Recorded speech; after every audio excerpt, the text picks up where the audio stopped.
It'll be somewhat decent. If we can just drive through November, I'll be fine. But I have a feeling that every weekend there's going to be a breaking news alert or an emergency somewhere. Because every fucking weekend so far, there seems to be something trying to compete for the attention. And unless you're into clickbait, YouTube then is going to reward clickbait people. I don't want to do clickbait. I think it's great that Heels Up Harris has got the nod from Biden, although Biden can't remember what he said 5 minutes ago. But it's really sad. You know, we're supposed to be doing this live at like 2 o'clock. It's 4:30 now. We're going live now. We're live now. Oh yeah. Nothing about the Clintons. I'm not going to mention the fact that Hillary Clinton is begging Kamala to let her be veep. Promise I'll be really good. I'll be really good. You have in the background Bill Clinton at the sharpening stone with all the fucking knives. Yeah, there's no way. If she's that stupid, she's gonna die. That's all there is to it. They've got an entire fucking warehouse of. She'll be in a car accident within 2 weeks after getting in the White House. You give it 2 weeks, give it 2 and hours. And Hillary come out going, "Oh, what a." On the way to her coronation. Okay, here we go. Kamala Harris was replaced today by now President Hillary Clinton. Hildebeest. Oh, I can't stand that woman. I can't stand Hillary. She's got assassins on speed dial like people have DoorDash. Yep, she does. I mean, she's just Oops, I said the assassin word. She's built different. That's all I can say. So we watched this movie from 2005 called History of Violence. Mm-hmm. And for those that are familiar with this movie, this is a great movie. You need to see it. This is one of the best movies. It fits the title to a T. Mm-hmm. It's good. It's a very well made movie. It's good as Total Recall in terms of blood squibs. It's a lot of killing in it, and really good special effects. Lots of hand-to-hand combat, which I really like. I like hand-to-hand. I think it's more exciting than just guns. For a low-budget movie, excellent script, excellent effects, excellent acting. It's got that film noir vibe in a modern package. Yes, absolutely, it does. Hey, TCG. How you doing today, sir? I hope you're doing well. I thought it had a little. Make people seasick if I keep doing those. It has romance in it. It has really good sex scenes. It has really good hand-to-hand combat scenes. It has a few good laughs in it. You know, when they're just hanging out with the good old boys. You know, country folk type thing. It's got family values. You know, in parts of it where the family, you know, sticking together and what people are willing to do for their families, that type of thing. It has good character arcs for all the kids, except for I guess the little girl doesn't, you know, you wouldn't really put one on her. She's too young. But for the young teenage son, he has a good character arc and what he goes through, the struggles of school and girlfriend. And his dad being a hero all of a sudden overnight, you know, in the town. His girlfriend's Kitty Pryde. There's not a struggle there. Well, you know what I mean. And then he whoops ass on the bully, like thoroughly. Yeah, I was bloodies him up. It's awesome. That was really good to see a kid get redemption at school because he just the contrast between this movie and 2005 with a bully. And the current 2024 crowd, like, it's as different as night and day. I thought it was great. Like, all that. Take examples from the kid in this movie, not the kid that gets shoved in the locker and bullied to the point of tears where he needs a safe space. Like, no.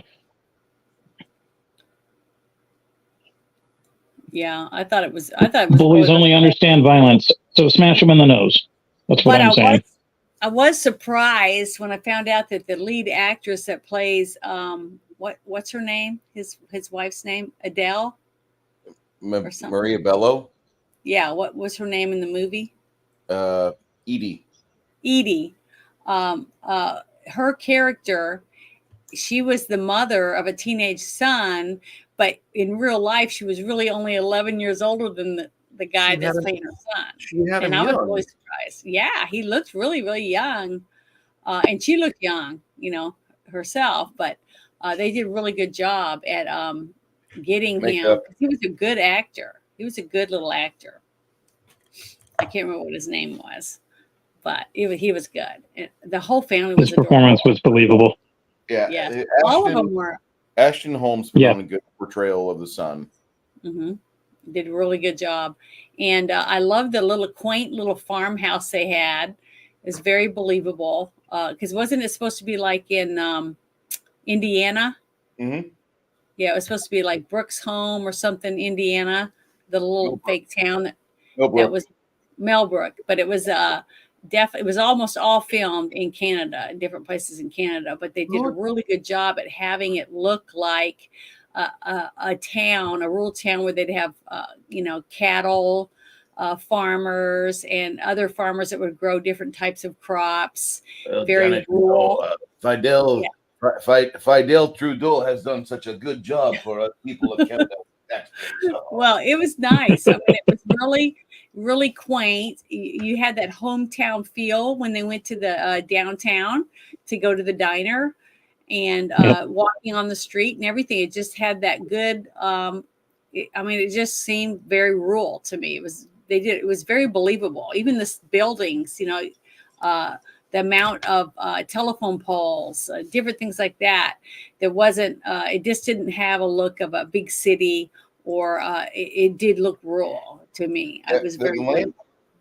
Do what? The diner look. The diner looked very iconic. Like I've been in that diner before, studying for an exam in criminal justice or something, and it looked like the type of place where, like, if it wasn't for the waitress that came by 15 times every 2 hours to wipe the table, there'd be perpetual coffee rain on each and every table where every right-handed person was. And I could see that. I could completely see this movie going that route, but they did so authentic on the design of everything. And David Cronenberg knows what to do to make a movie feel correct. He's been in the business for a while, but this is probably his tour de force, in my opinion. There are other good movies he's done, but out of all of his films, this is my favorite. We could devote an entire month to Cronenberg easily. Even the young couple that was in the diner, in the booth, the two that were in the booth, even though they really didn't say anything or really have a part or as a specific character in the movie, they made the diner scene more authentic. Yeah. The way they reacted to that whole ensemble there, was very believable with that first action scene. Like it just made you feel a sense of disgust and dread and empathy towards the poor folk that are just being terrorized by these two mobster thugs. When the two thugs came in and the one the company tell was in charge, he said, "Give me coffee," really mean like that. I jumped a little bit when he did it because I wasn't expecting him to scare me. I knew something was going to happen. They were going to get robbed or something, but I didn't know how authentically scared feeling I would feel watching that scene. But then you saw her jump, the waitress, and then the cook he didn't know how to react either, because you could tell. Well, it seemed like they seemed authentic for a bunch of people working town, you know what I mean? That they're not expecting a robbery or thugs to come into their restaurant. So I thought that was they did a really good job. And then when he whipped his gun out, and he pointed it at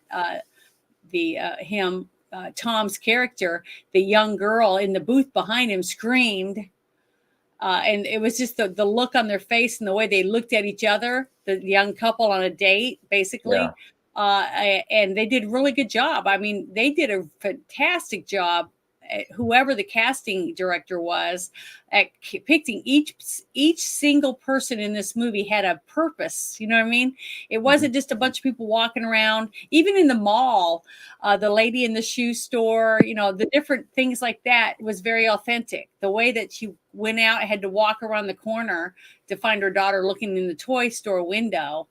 The way it was set up, it just seemed very authentic for a small little town to me. I just had to. It's like every strip mall in Middle America.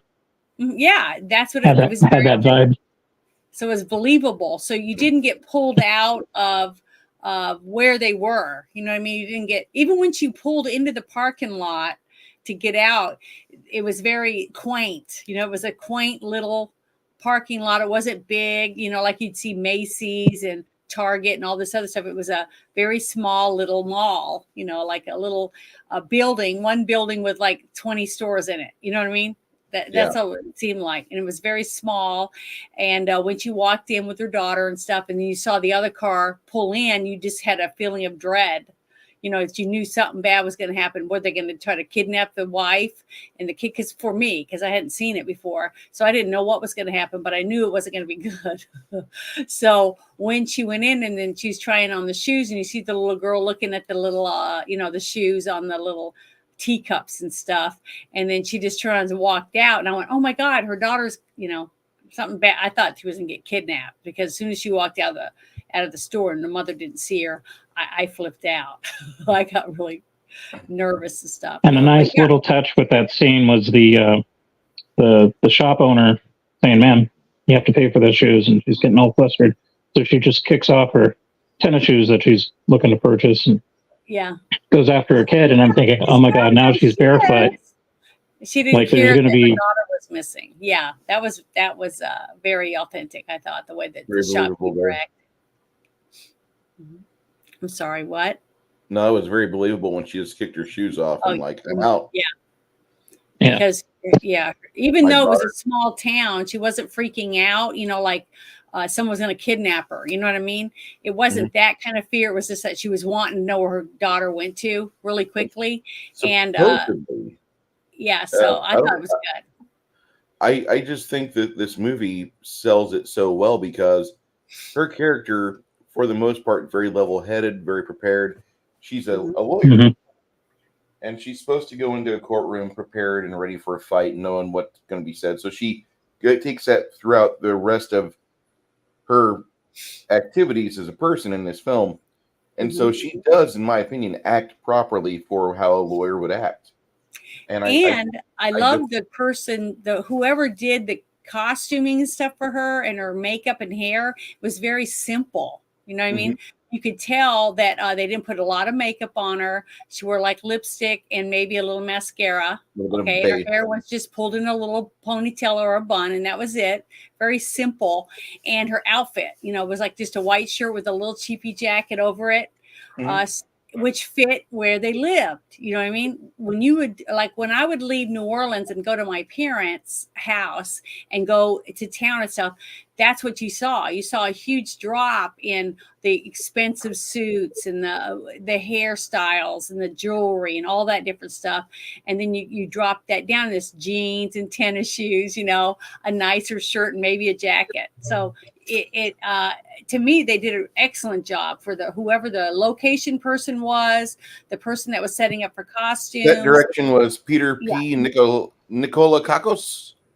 Art direction was James McAteer. Production design was Carol Spear. Makeup department, Baxter.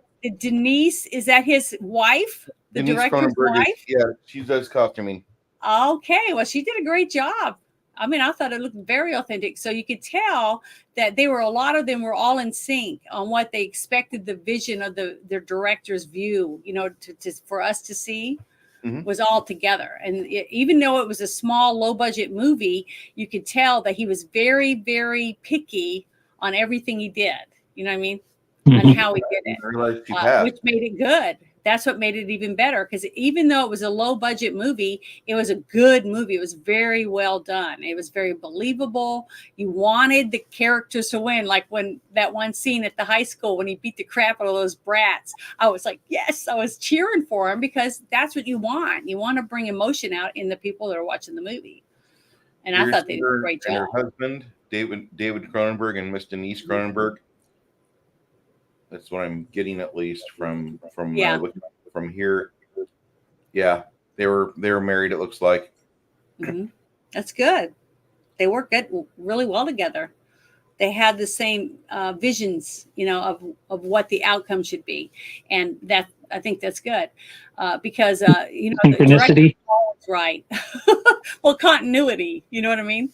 Yeah. You want it to flow. Just like I said at the very beginning, before we even got on here, I said that the only things I could really even tell that I would even nitpick at was editing. It's almost always goes to editing, because you could tell that every person that did their job, they did it to the T. They, like, just like I said, for the hair, makeup, the special effects for the bullet holes and the other wounds. Like when he was laying there on the ground after he got shot with that shotgun. Oh, that was gruesome looking.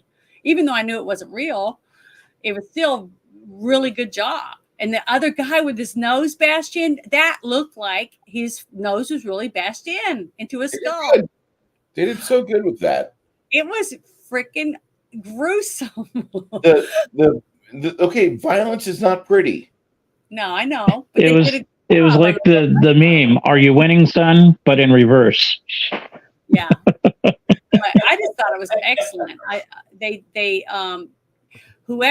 They took a script and he read through it or whatever, and he could see it in his head, and he picked the right people to pick everything he needed to be able to put it together on screen. Just like I was telling you about, the opening scene was all done in one shot. It was almost 4.5 minutes of one scene, complete scene, along the front of that little quaint hotel. So they did a really good job, and that means they had to have the track set up, the lighting, the cameras, how the actors were going to go, and everything already set up to where they could just follow the car as it moved and do the scenes. And I thought it was good. I thought they did a great job. That's a long ass time if you think about it too. It is. You don't see that happen very often, but they did a good job on it. It's very believable for the two characters.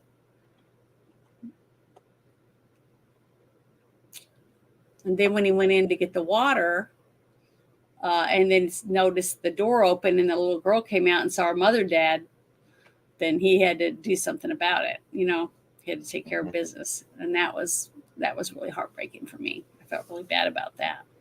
But it was believable. The look on his face and the way he looked at the kid.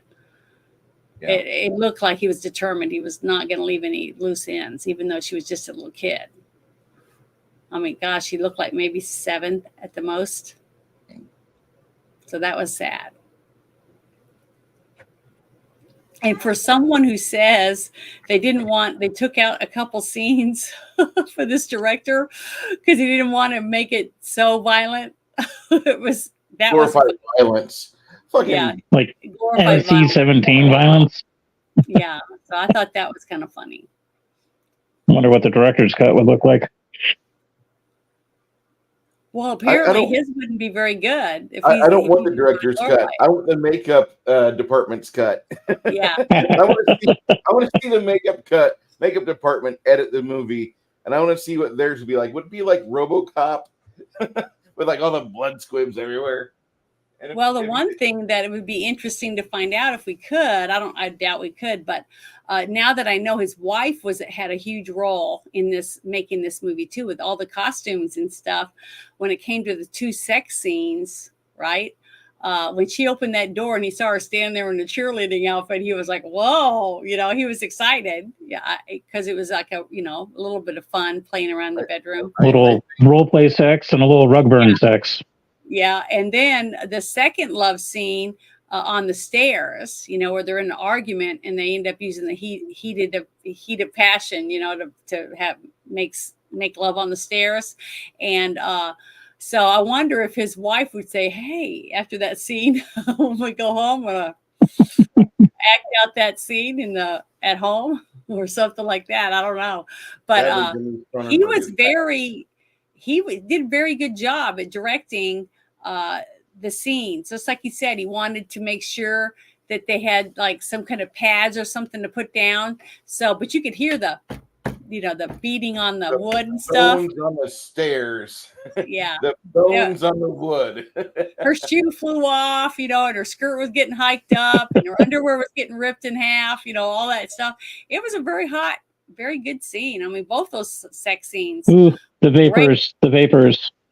And the one scene in the bed when she was dressed as a cheerleader, and he pulls off her underwear and he's whipping them around in the air like that, and then he lifts up her skirt and he puts his face down in there. I was like, shit, that was realistic. I mean, When it was was the last a time very you've seen well that in a done movie? scene.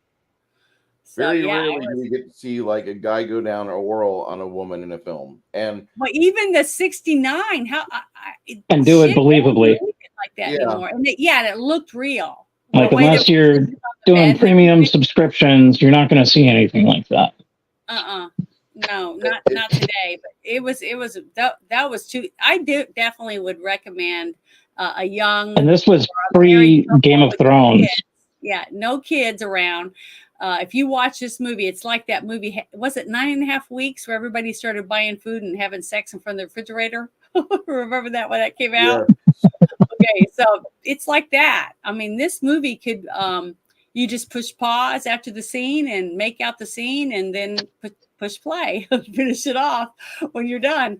And you could do it twice during this movie. I mean, I thought it was really, really good. And there were very believable scenes. I mean, it was very lusty, very, you were breathing heavy and you'd sweat, you're thinking, I don't know, at least it was for me. Maybe it wouldn't affect everyone that way, but I thought it was Extreme passion, extreme violence, and an undertone of just trying to live a normal, average American life. Like the whole setup for the beginning of the film was trying to portray this average Midwestern family doing their thing in Podunkville. But it was so great. Sweet, though. The scene where she picks him up, from work, and he gets in, and she's waiting for him outside the car, and he's like looking at her like, what has she got planned, and then she's telling him in the car that, the son's staying with his friends, and basically grandma's or one of her friends' got her daughter there. So they basically have the night to themselves. And I thought that was, kind of sweet, because that's what you basically have to do when you have kids. You have to plan it out. You have to, put it in your Rolodex. Hey, don't forget about Thursday night, or whatever. We're going to make whoopee, buddy, whether you want to or not. Yeah, 15, 20 years of like nights at Cracker Barrel while the kids are at grandma's. I just thought it was, and they really had to remember how to do it. And it was believable. You know what I mean? Because like he's in the bedroom, and I thought that was so cute when he's sitting on the bed and she's in the bathroom, and he's looking around the room, and he's like adjusting the covers, and he has the lamp on, he turns it off, he turns it back on, and then he's unbuttoning his shirt, and he sits on the bed, and he's trying to like pose, because you could tell it had been a little while since they've been able to have a roll in the hay, and he wanted to present himself in a certain way, right? And so he stands up, he starts unbuttoning his shirt, and he's like, "What's going on? What are you doing in there?" or whatever. So when she opened the door and was dressed in that little high school, cheerleading outfit, I just thought it was adorable. So I just thought it was so romantic and sexy. I just loved it. I thought it was a great scene. I thought it was very well done. It wasn't nasty. It didn't make you go, geez, that's, didn't have to go through that. You didn't even see anything. You didn't see boobies. You saw a little bit of butt. It was very organic. Yeah, it was very natural, flowing, and the chemistry was like just bombs bursting. Is for me, it was, at least. I thought it was great. I thought it was a very well done. Started out awkward, but then the instincts took over, and it was like, all right, here we go. autopilot. Yeah, and I just thought it was so cute because you would expect her to be standing there in lingerie or something. That's what I was thinking. So when the door opened, I went, "Oh, he's got it made. I mean, this is going to be fun," because that was the first thing I was saying, because it was role playing basically. She's like, "You're being a bad boy tonight," or whatever. So it was like, then she whipped in one pull, pulled his belt, and it flew off and hit the wall. I thought that was great. I mean, it was very exciting.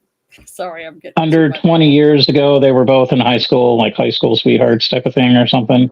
Yeah, it was like Is that what even though they weren't. I'm getting? Yeah. And here she is in this cheerleader outfit, which was probably the same one that she wore in high school. Yeah, I'm sure. And it he's was like, high school one. "Oh, damn." Good. It was fun. It was really cute. It was very romantic, but I thought it was important to the movie because it showed you what a great relationship they had.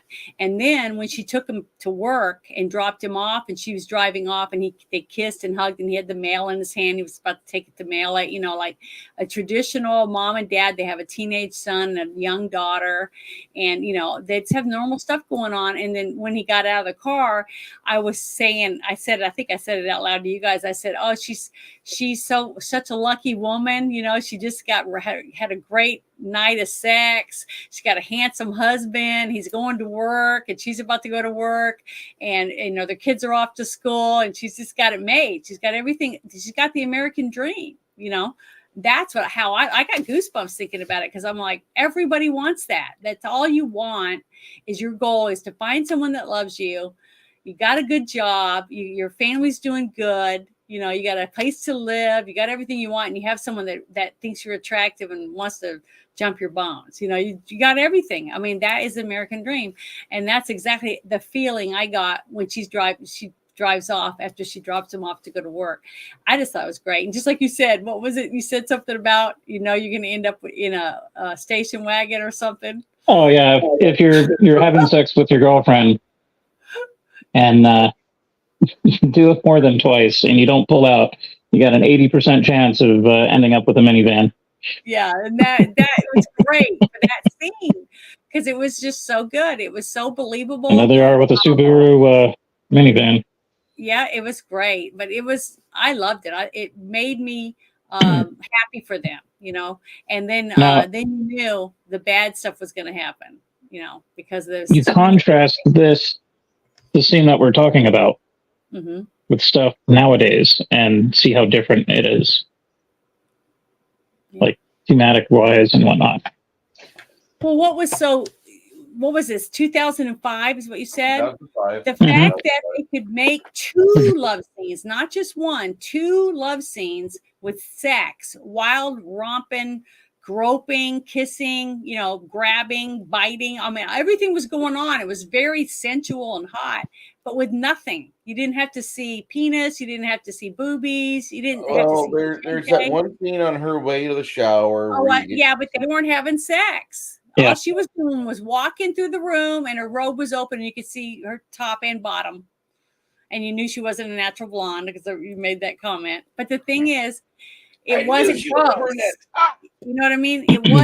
It wasn't over the top and gross. It was just a natural thing. Her coming out of the bathroom, her hair's wet and a towel, and she just gave him that dirty look. Because at this time, see, there was a rift going on. You see the difference in the chemical reaction to each other.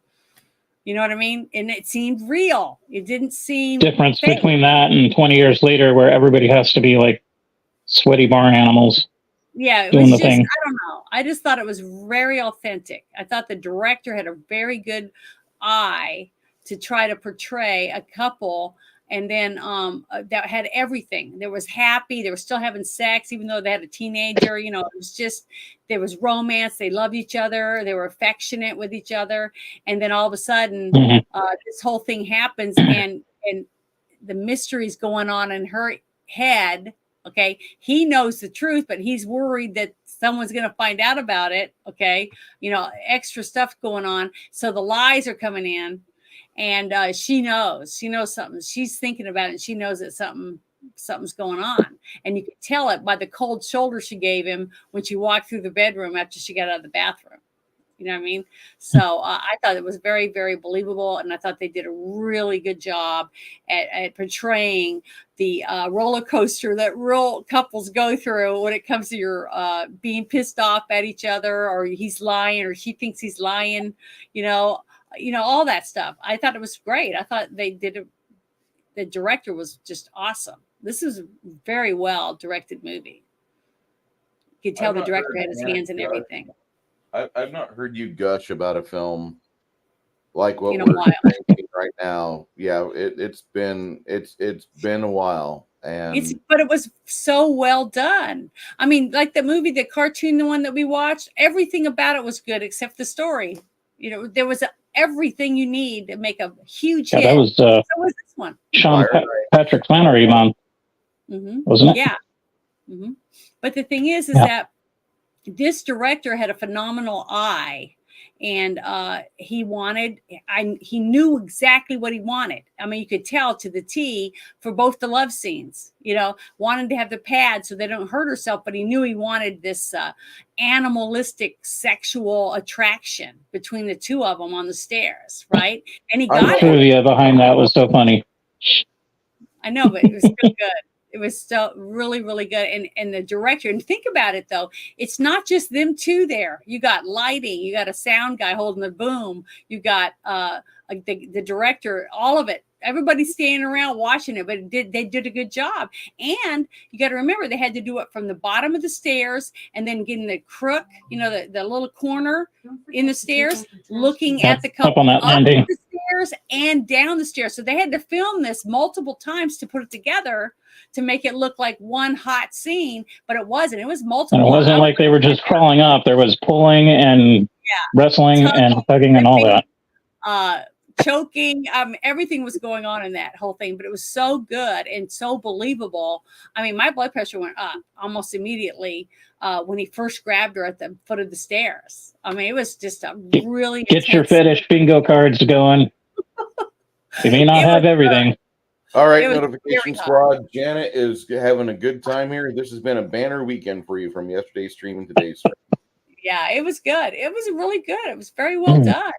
I mean, I enjoyed it immensely, not simply because of the actor's ability. You could see the director got everybody to do what he wanted them to do. You know what I mean? That's what directing is. You're directing them to do something.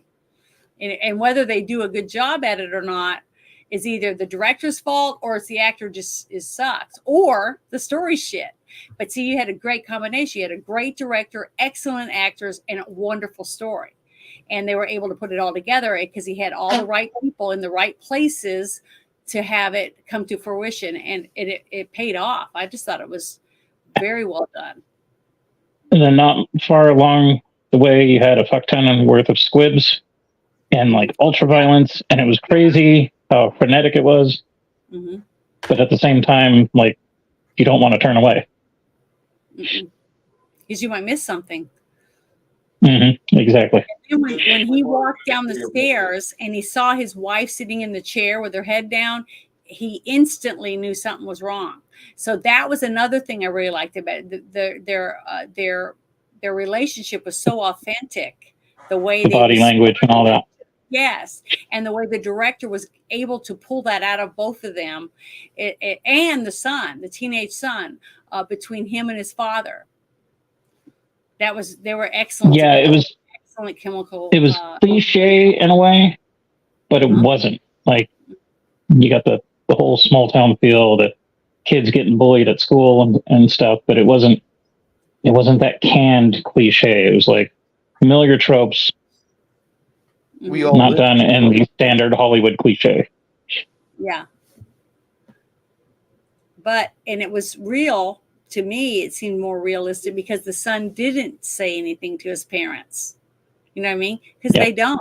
Teenagers, especially sons, I think the sons have a harder time because they don't want their dads to think that they're wusses or whatever, or what their dad's going to be disappointed with them. Right. So they just don't tell them, I'm being picked on at school, and the dad would say, well, just punch him out or whatever. That's what most of these kids think.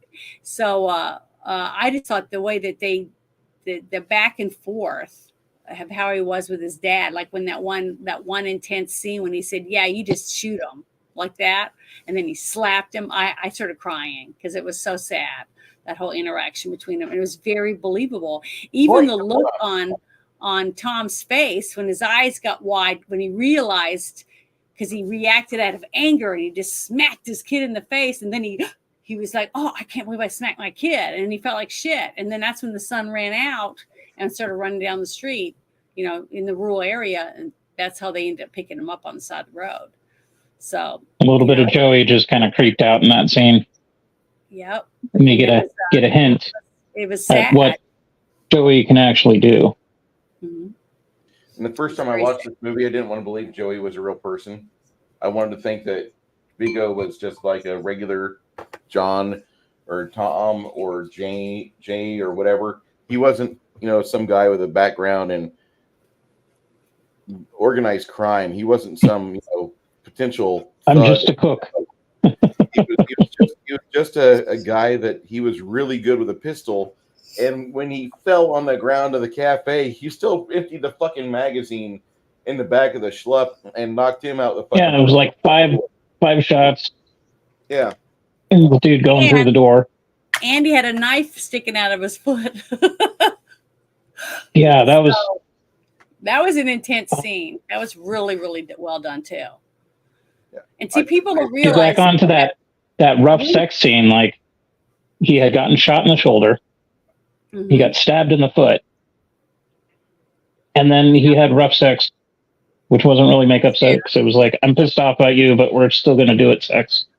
Well, it was the heat of passion, basically. Even though you're angry and you're mad at each other because you so many things you want to get out, okay?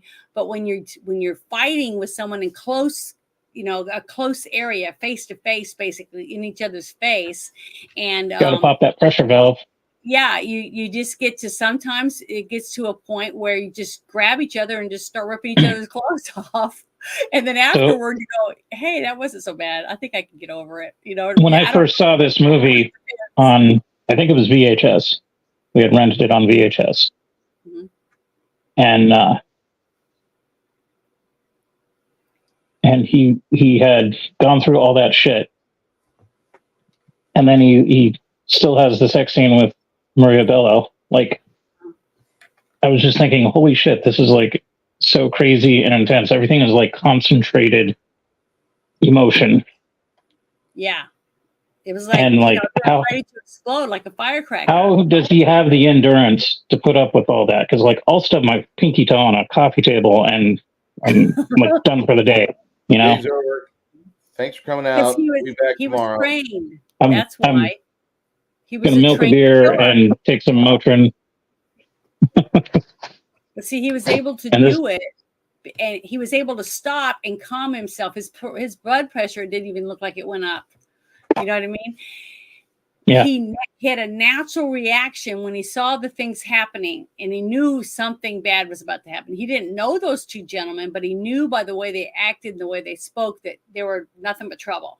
So that's why he tried to use it calmly to get the woman out. Okay. To at least have you get a glimpse of his skill in the very first conflict. Yes. And then he's trying to be the warrior in the garden. Yeah, because he's. And then at the end of the film, it's like, bam, it's on, and that's not even like a fraction of what his potential is. That's just like him taking care of business. Yeah, you see more of his potential when he gets to his brother's house. That was like, holy. And that's why I like how it ended, where it doesn't have the little neat package wrapped up in a bow ending. It just leaves you hanging there like, holy shit. Like you don't see the train wreck. You see the train coming, but you don't see the train wreck. But to me, the ability of whoever it was that he got to do the FX blood, the squibs, the flesh, like when he got the one guy got shot in the front yard with the shotgun and he's laying on the ground, you could see like mangled meat hanging off his chest and his that one dude's nose. That it was like it looked like a giant hole in his nose, and the way he was like just kind of like jerking around, I was like, oh my god, I'm gonna get sick. I mean, it was so real to me, and he did a great job. I mean, it was just phenomenal. And it wasn't just that. Remember, I said something about the angles of the way they did a lot of the angles up and down angles Peter on Shusky. top with the straight across. That made it even more believable. Do what? Peter Sushiski. Is that he was a DP, director of photography. Yeah. Okay. He did a great job. Very, very good job. Along with the prop people. The prop people did a great job, and the FX people. I mean, the makeup. It was just really, really good. It was very authentic and realistic. Well, Peter seems to work a lot with Cronenberg because he did, I believe he does Dead Ringers and Eastern Promises with him. I haven't seen those. Those are good movies too. Eastern Promises is going to be one of our Easter films next year. Okay. Because of the tone it sets, just the fucking tone it sets is perfect, and it kind of hits some of the things you like in movies. Plus, it's got more Viggo. Who doesn't love more Viggo? Yeah, he was good. He did a really good job in this movie. And you know what, though? He looked little to me compared to what I remembered him being in Lord of the Rings. Or was it Lord of the Rings he was in? His shoulders were dropped. He was very humble looking. Yeah, he looked very demure. I don't know if that fits in or not. He just okay. Remember when we watched Rob Roy and the fight at the end with the giant, massive guy with Liam Neeson with a sword, huge sword. He was just huge, a giant man. You think he'd take him out in no time, but then you had the little bitty guy that's dancing around, with his saber, and he's got a small sword versus a broadsword. Yeah, but you thought for sure he's going to get his ass kicked. And he's super dainty, and you're thinking, okay, and he just schools him. He's dancing around, like a prissy little, flamboyant freak or whatever, but he's barely using any energy to use that sword. It's all right, Janet. You can say the word faggot over here. Well, I wasn't going to say that. Just because you're gay does not mean you to act that way. That's what I'm saying. What I meant was the size difference. Okay. So he was when you saw him fighting and the way he was able to just go wham, bam, smack, and smash that guy's nose. How many times he had to hit him? 4 times and to shove his nose up into his face. It was very believable. Just like and the dude wasn't dead. He was twitching and people's ass, and he was tiny. Like when he fought, what was that one big black guy's name that he beat his ass up? Kareem. Yeah. Kareem Abdul-Jabbar. Yeah, that was a really good scene, even though he was huge. And you'd see the difference between the fighting styles and whether it would be believable by the way they connect with the other fighter when they're fighting, and the sound effects, everything. It just made it so. I mean, the crunching sound. Oh, that almost, just thinking about it makes me sick. It makes my stomach queasy. When he was pounding on his face and shoving his nose into his brain, it was so real. It was disgusting. The blood and everything. It just looked very, very real, but it was great. I mean, I was so energetic afterward. I was like, I don't know. It was a great scene. And then when his son shot the guy in the back because he was just about to shoot his dad, I almost started crying because it was so intense. The whole scene, all leading up to that. And his son became a man like that. I mean, just with the pull of the trigger. And just That's very emotional. What happens. I mean, you get your combat action badge and your dad takes you out back in the backyard and get your first beer at the age of 19 on leave, and you have a good cry, that sort of thing. Not that I've ever had that. I was very well done.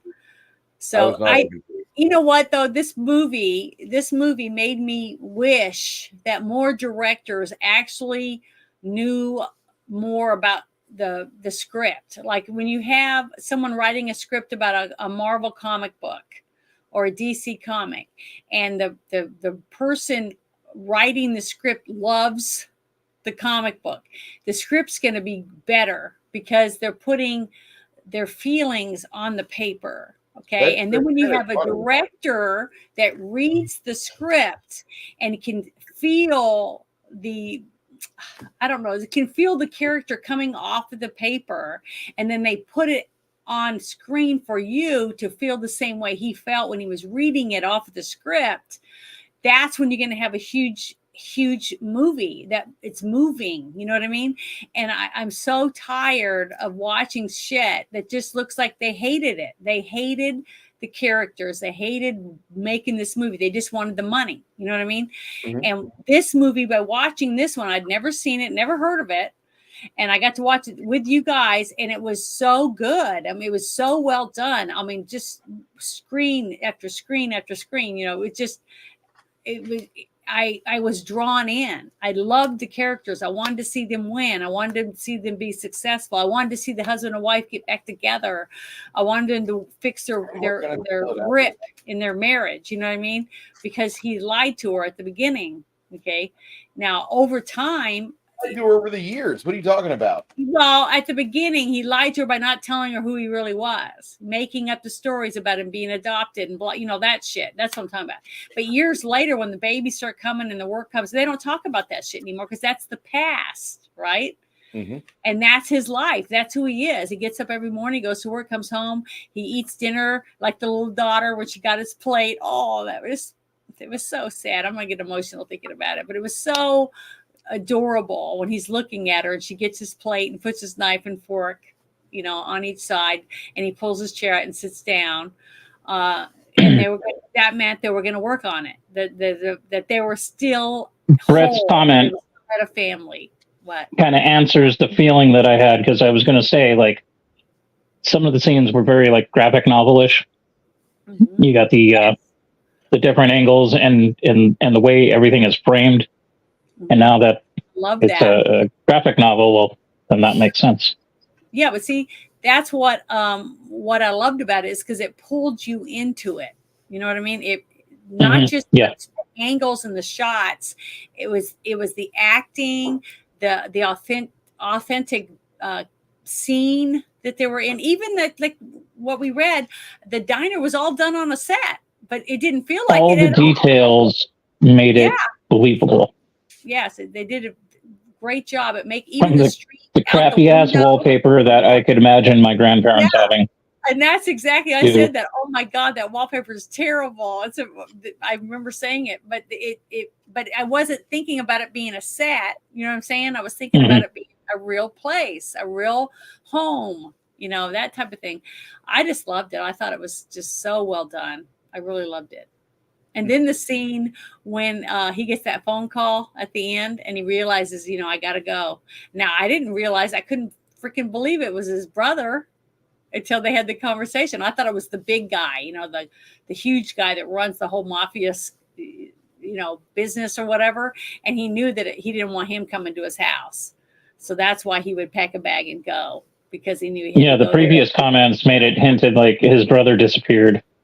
And like there was some mob stuff going on, and you're like, oh God, you know, that was one of the other things. Deep. In the back of my mind, I was thinking that maybe he's got a twin brother, and that's why the guy thinks that's who he is. And they were separated when they were babies, and he didn't even know he had a twin brother. See, so there was so many things going, which I love when you have a movie where you can't figure out the ending and you don't know what's next. You know, you don't already have it all laid out and plotted, and it keeps happening just like you thought. And you're like, you know, it's not as good. This kept me on the edge of my seat the whole time, wanting to know what was about to happen, because I couldn't figure out what everything was. So the whole scene, though, the whole thing with his brother was phenomenal. And the fact that he was nominated for Academy Award for a one scene in a movie. That's all he was in it. One scene, and he was nominated for Best Supporting Actor. But he's a good actor, you know. He kicked ass in this, and the part that he had was so good and so intense, and it was so believable when he did it. Like when he came over and he put his forehead on his brother's forehead. I didn't realize how big he was as an actor too. He's a big guy. He's very tall. And, John Hurt is freaking awesome. But that was creepy, wasn't it? Didn't you guys got to kind of get creeped out when he went over and he put his forehead on his brother. And that you're thinking, oh my God, I can see why he wanted to get the hell out of Dodge. This guy's psycho. That's all I was thinking. So yeah, it was really good. It was Like really, in those few moments, you just could tell that there was this history of tension and violence between the two of them. It's like they're related by blood, and he loves them, but guy's also psycho as fuck, and it's like, but you can I got to see get out of here. he became such a good killer. Even though we didn't know exactly what happened in their childhood, but he was a huge guy. Okay, he towered over his brother.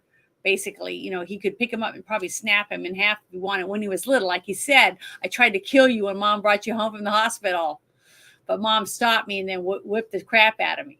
Okay, so, and he was like, yeah, I think I remember you telling me that story or something like that. But the thing is, you started having empathy for him because you realized that, oh hell, I can see why he wanted to get the fuck out of there. That his brother's crazy. I mean, he's a psycho. So, and then when he put his forehead on him, I was like, oh my God, this is so creepy. Hold that thought. I have to make a correction since we're live. I said John Hurt, and I meant William Hurt. Oh, okay. Well, I misspoke. John Hurt's also cool. I didn't realize it was different actor. So, but yeah, you're right. It was so creepy. But that whole scene, in one thing that did pop in my head when I saw him walking down the stairs, did that remind you of the same set they used in the Fright Night? Yeah, it looked like it. It reminded me of Fright Night, that stairway when they came down the stairs. So, because I kept looking, I was like, even has the window behind it and everything. So I was like, I think that's a Fright Night set. That'd be interesting to look up. I don't know. I think that was in a studio. Yes, I'm saying they used sets. And wasn't that put together and set it up? Wasn't that the house, or was that also a studio set? I don't know. I'd have to look, but that's what I'm saying. That stairway, the shape of the way it came down. The stairs reminded me of Hit Fright Night as well, but I didn't remember the name of the movie. Yeah, but that's the first thing that popped in my head when him and the other bodyguard were walking down the stairs. I was like, oh, it looks like Fright Night. I can't help it. I notice stuff like that. I'm very into props and sets and stuff like that. But that's what popped in my head. So I'd be interested to find out. But that was a really intense scene. I can see why he was nominated, because he is such a phenomenal actor, and he can play such a good dickhead. You know what I'm saying? But my favorite movie is still Mr. Brooks with him in it. That's my favorite movie with William Hurt in it, because he is good in that movie. Let me look at his IMDb. I'll tell you my favorite film that he's been in. That was great. It says, Brett said, Spider-Man also used the same set as the movie Cyborg and with Van Damme. So, which is kind of funny because that's a Canon Films movie, and I didn't realize that's an awesome film. It really is. It's so low budget though, like, and the financial trouble that Van Damme got in with that movie, like, I feel for him. Like, to this day, he's still probably paying out penalties and shit. But God bless the man. Rest in peace, William Hurt. Great actor. Yeah, he died 2 years ago. Mm-hmm. But he was so good. I was bummed when that happened. You and me both. Because he was in Body Heat. He was in The Big Chill. He was in The Village. In The Village. Yeah, he was in The Village. Children of a Lesser God was another one. What was that movie? Sunshine. Mr. Brooks, right there. You just went past it. I love that movie. I'm going down to his first I stuff. own it. That way I can scroll up. That's all right. I gotta look at all of his stuff here. Hold on. As an actor, he starts with Kojak, which I think I've seen one of the two. Was that a TV series or was it the movie? The TV series. With Telly Savalas? Yeah. My mom loved that series. Not just your mom. Brucey did too. Sold a lot of Tootsie Pops or Dum Dums. Body Heat. Who was in Body Heat with him? Oh, Altered States. I was just talking about that 2 days ago. I haven't seen that movie in forever. I remember this now. Oh my god. What was it? This is on our list of movies to watch because this movie rocks. Richard Crenna's in it, Ted Danson, fucking Kim Zimmer. You got fucking Kathleen Turner. I mean, come on, guys. Which Men one? that grew up Gorky in the Park? 80s. What? Which movie? Body Heat or Body Body Heat. Yeah, Body Heat. Yeah. Okay. It was a fantastic film. Oh my dear Well, God! look, there's a lot of movies on this list right now that I'm looking at that look like I remember there were big hits. Okay, so that was Body Heat, and I'm sorry I didn't tab over so you could see what I was scrolling through. That's okay. Midsummer Night's Dream was pretty good. He was Oberon. Big Chill. I've seen that on Betamax. Like, How old is the youngest person in our chat right now today? Because I've seen the movie more times than you are in years. Okay. Gorky Park, saw that. Kiss the Spider Woman. Yep. That was good. Broadcast News. We used to watch that because we had a free HBO subscription while my dad was the mayor. My dad was the mayor of a small town in Illinois. I Love You to Death. But there's a few movies on that list I haven't seen. Quite a few of them. Dusting off some cobwebs here. He was in Dark City. Why have Dark City was awesome. I haven't seen it. Oh I haven't my! seen Dark City. You've not seen Dark City? It's a better version of the Matrix that you didn't even know about. Yeah, literally. I haven't seen it. He did that before Lost in Space, which Lost in Space got the fucking big nod for advertising. Dark City did not. I thought Lost in Space was really good. I enjoyed it. They rated a 5.2. I know, but I still thought it was good. I've got the DVD here. I think I saw Sunshine. I think I like that one too. Oh, and Dune, yeah, he did do a very good job in Dune. He played Leto. I mean, how can you go wrong with him? But he's a good actor though. So that's what I'm saying. And for a $10 budget and like some high school drama actors like tossed in, like that was an awesome miniseries. For what they had, it was freaking awesome.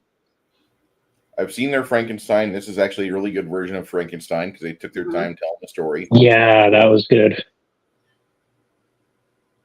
If you're wondering what we're doing right now, we're looking at William Hurt's IMDb. Yeah, Mr. Brooks. Oh, so good. What was the score on that one, real quick? 7.3. That's higher than what I rated it as. I think I rated it like a 68. I gave it an 8.5. So I think it's really good. Well, you like the psychological thrillers. Yeah, I love them. And horror. I love horror too. He did good as. Who doesn't love horrors? I liked him in Accountants. Damages. Oh my God. If we could do a TV series, I would love to do that one. Which one? Damages right there. Oh. Have you seen it? I'm going through through Babylon 5 right now. I know, but I mean, you need to put that on the list. That's a excellent series. It has so many good actors in it. That's one of the few TV things that he's done. Yeah, Glenn Close stars in it, and I love her. She is a great actress too. Her best acting role was Fatal Attraction. Bite Me. She was in Fatal Attraction? I believe so. Okay, I'll have to. Wasn't she the crazy bitch in Fatal Attraction? Yeah, I think so. Yeah. When she killed the rabbit, boiled the rabbit. Okay, yeah, okay. I was thinking the other one was Sharon Stone, where she opens her legs. Mm-hmm. Now, he was good in Moby Dick as Ahab, but my favorite role he's done is in the Robin Hood with Gladiator guy, Russell. Russell Crowe. That Robin Hood is probably my favorite version of the Robin Hood. Yeah, it was good. Probably the most authentic outside of the BBC.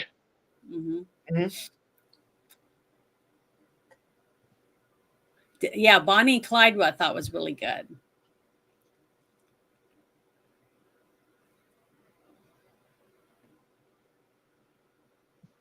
I need to see this because it's a. I haven't seen it yet. He was in Condor, which I want to watch. Why is Mythic Quest look familiar? No idea. I don't know. Condor, is it as good as Condor Man? Ooh. I haven't seen that, but I thought it was something else with the name of it. Charlie Day created a show called Mythic Quest about a game design company. They try to keep. Okay, I remember all the ads on TV now, but I never did watch it. So I don't watch television, so Yeah, you've seen I don't those. I watch have that much not. TV. The last show he did posthumously was Pantheon. The last show he did, I think, this was the last movie he did before. Beowulf, Return to the Shieldlands. I saw that and I was thinking, oh, this is kind of okay. I wouldn't mind watching it. And then, like, after, I don't know, 6 episodes, they canceled it. Yeah, I heard Beowulf was good, but I hadn't seen it yet. And I was like, oh, But I a TV definitely series wanted of Beowulf would be so much better than trying to cram the story into a 2-hour movie. Stretch. You're trying to stretch because that is a short poem. It is not a very long poem at all. Vantage Point. That was Yeah. great. I own that one. That's a good one too. Got a lot of twists and turns in it. Yeah, it's a good movie. Mhm.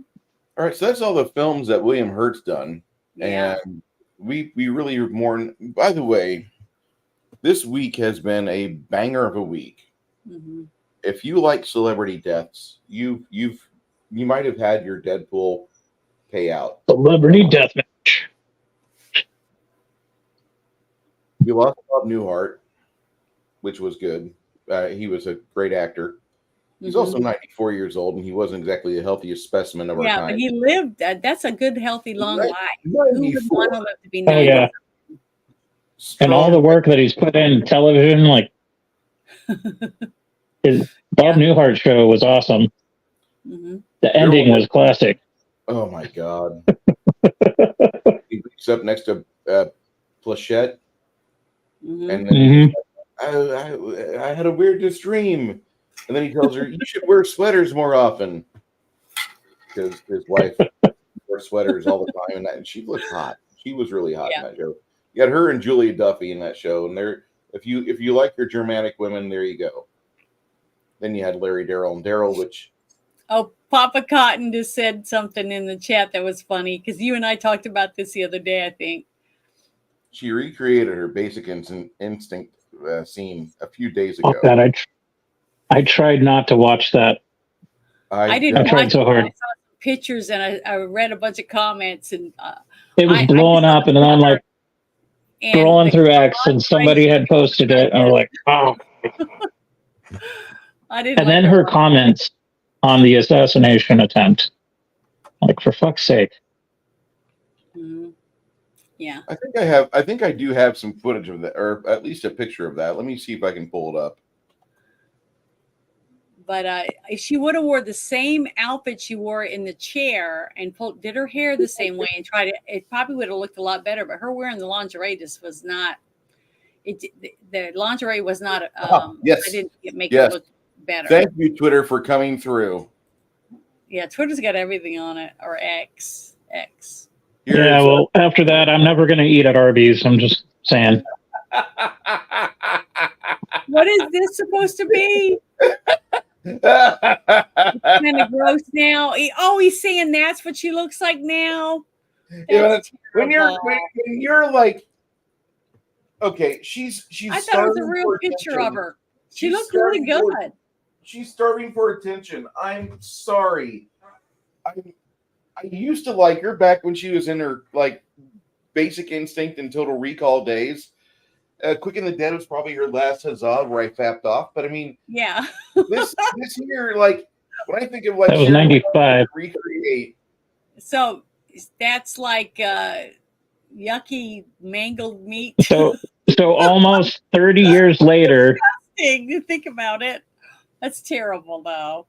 she's been caught in a lie and all this other crazy shit, and it's like, what happened? Abused meat. She's gonna have a roast beef sandwich down there, and then she wants to tell me how to vote. Fuck her. Oh, she did try to tell people how to vote. She was commenting on the. Is she the going to vote for Kamala Harris? Is she She's voting for commenting on Kamala? the assassination attempt. Oh, see, I didn't see that yet. It's floating around out there. Yeah, So I'm we just still waiting. miss Robin Williams. It's been 10 years. When was the day he died, actually? Because I remember driving out of the Robin oil field. Williams. Yeah. I don't know, but we lost Dr. Ruth, and we Ruth, lost the Richard Simmons. Simmons and Bob Newhart, those Yeah, three. Bob Newhart, and there was one other person. So I try to send you stuff whenever I see Jackson Lee, but she doesn't count because she's a communist. No, the other young actor. There was a young actor that was in some. Benji Gregory. Yeah. Socialists aren't people. Nah. I'm gonna keep that fighting line up. I don't give a shit what type of tragedy happens. If you're a communist and something awful happens to you, if you're Marxist, socialist, communist, you're fair game. That's all I'm gonna say. Because you advocate for the slaughter of everybody else. So turnabout, fair play. But how come they So call it us was Nazis? How can September I be a Nazi 1st. because I'm a conservative? I don't understand that. No, wrong thing. Holy shit, where is it? Okay. August 11th, 2014 is when we lost Robin Williams. Okay, so his death date's coming up. That's really sad. 10 years Mark and Mindy, fucking awesome stand-up. Yeah. Like, unparalleled. In his cocaine days, like, no offense. It was epic. Yeah, his cocaine use made him a great fucking comic. And then he sobered up because he had Zelda. And that was where, for me, I never listened to his comedy again. Because it just didn't have, it wasn't the Robin Williams I liked. I'll watch him as an actor because here's this guy wanting to I never saw his stand-up. I only saw just Google it on YouTube. You'll find some tidbits. You'll find stuff. I just remember Nanu and that kind of junk. What was it? Awakenings? Yep. Back when I still liked De Niro. That was a good one. And I liked him in the one where they put the cream on his face and he was pretending to be a woman. What was the name of that one? Oh, Miss Doubtfire. Yeah, I thought he was good in that. Yeah, that was a fairly good career that he had. I mean, he could have died a lot sooner with his drug use, but he loves his daughter, and so. Oh, he was a drug addict? Yeah. I thought he committed suicide because he was like depressed. There was a theory that he was one of the buddies that Belushi had for a while. Yeah, he ran with the 80s, 70s, and 80s crowd of hardcore partiers. Like people that could he could have died 20 times over before he sobered up. Yeah, I saw that. I saw that interview with Joan Rivers when that young guy was interviewing her, asking her what she thought about transgenders or whatever. You know, that what if the transgender could be president or whatever. She said, we already have that with Obama or gay or something like that. And they go, everybody knows Michelle's a tranny or whatever. And was like, what? You know, and then she died having a really easy procedure at the what do you call those guys that do that face stuff? The blackface? No, you know, the surgery on your face. Those kind of doctors. Rhinoplasty, plastic surgeons, all that. Yeah, plastic surgeon. It was a plastic surgeon was doing something on her, and it was supposed to be just a patient in the office, so it wasn't supposed to be some major thing, and she ended up dying from it after she said these things. So it's like, so a lot of people thought it was very suspicious, and I think they paid her daughter a lot of money in court after they proved that they messed up big time in the office when she died, because she was funny. She really was funny. I miss Joan Rivers. Yeah, she was a good comedian. So we have to watch Robots because that's what TCG is urging. I've heard him talk about other films, and he's recommended good films before. So we'll have to put Robots. Robots is good. Robots. If you liked Aladdin, Robots is a animated film. It's good. Yeah, I haven't seen it yet. You got small kids, even better. Yeah, you have a grandkid that lives with you, so you'll be fine. you're going to be like happy. The child will be pacified for 90 minutes. It'll be good for him and you. Well, we'll see. Um, Better than the Dark Cauldron. yeah, no dark cauldron for the child. No. Yeah, that Dark Cauldron was scary. I thought it was scary Cauldron as an adult. The owl was very scary. His eyes and things like that about it were scary, and the way it spoke. It was like Yeah. The Disney had gone down this path where they wanted to like make a dark Hey, Snortopopus. or Well, the thing is, if you think about some of the stories that they did were scary, like Dumbo, you know, that them taking his mother and chaining her to the wall, you know, and stuff like that, and not letting her take care of her baby and taking her baby away from him. I don't know. It was horrible. And then Bambi, you know, seeing his mother killed, stuff like that. It's just sad. Mm-hmm. Steven Spielberg has done a lot of things in life, and one of the things I agree with him on is that there's really no G-rated movies out there. Disney does not make G-rated films. Watching a mother deer get shot while her baby deer is like not too far away, and he's now missing his mom. Yeah, that's kind of heart-ripping. If we're going to be honest, let's just cut it to the chase. Disney has made their career out of stealing previously written material, claiming it as their own, and then suing the shit out of people who try to do the same. Yeah. So they can suck my little Six Nations, and that's all I got to say about that. Aha! I have a fan in the crowd. The Crafting Gamer. The Black Cauldron was an amazing movie, and even as a kid, I absolutely loved it. It started my love for necromancy.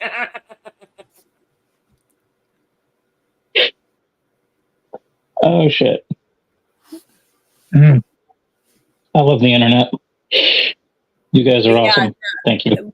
The very last scene, though, in the movie, when he gets to go and see his brother, and his brother's rich, you know, really, really rich. I mean, that's a huge mansion he lived in. And then he goes up into the office with them, even though they patted him down. And you can see, now, I didn't really think about it or notice it until I saw behind him when he was sitting in the chair, and the brother's talking about how pissed off and how he owes him and how he's going to collect and all this stuff. And then you see the guy with the garrote. I was like, holy shit, he's going to kill his brother. And it's a wire on there. That wasn't a piece of rope. That was a piece of wire. And his hand instinctively goes to his neck.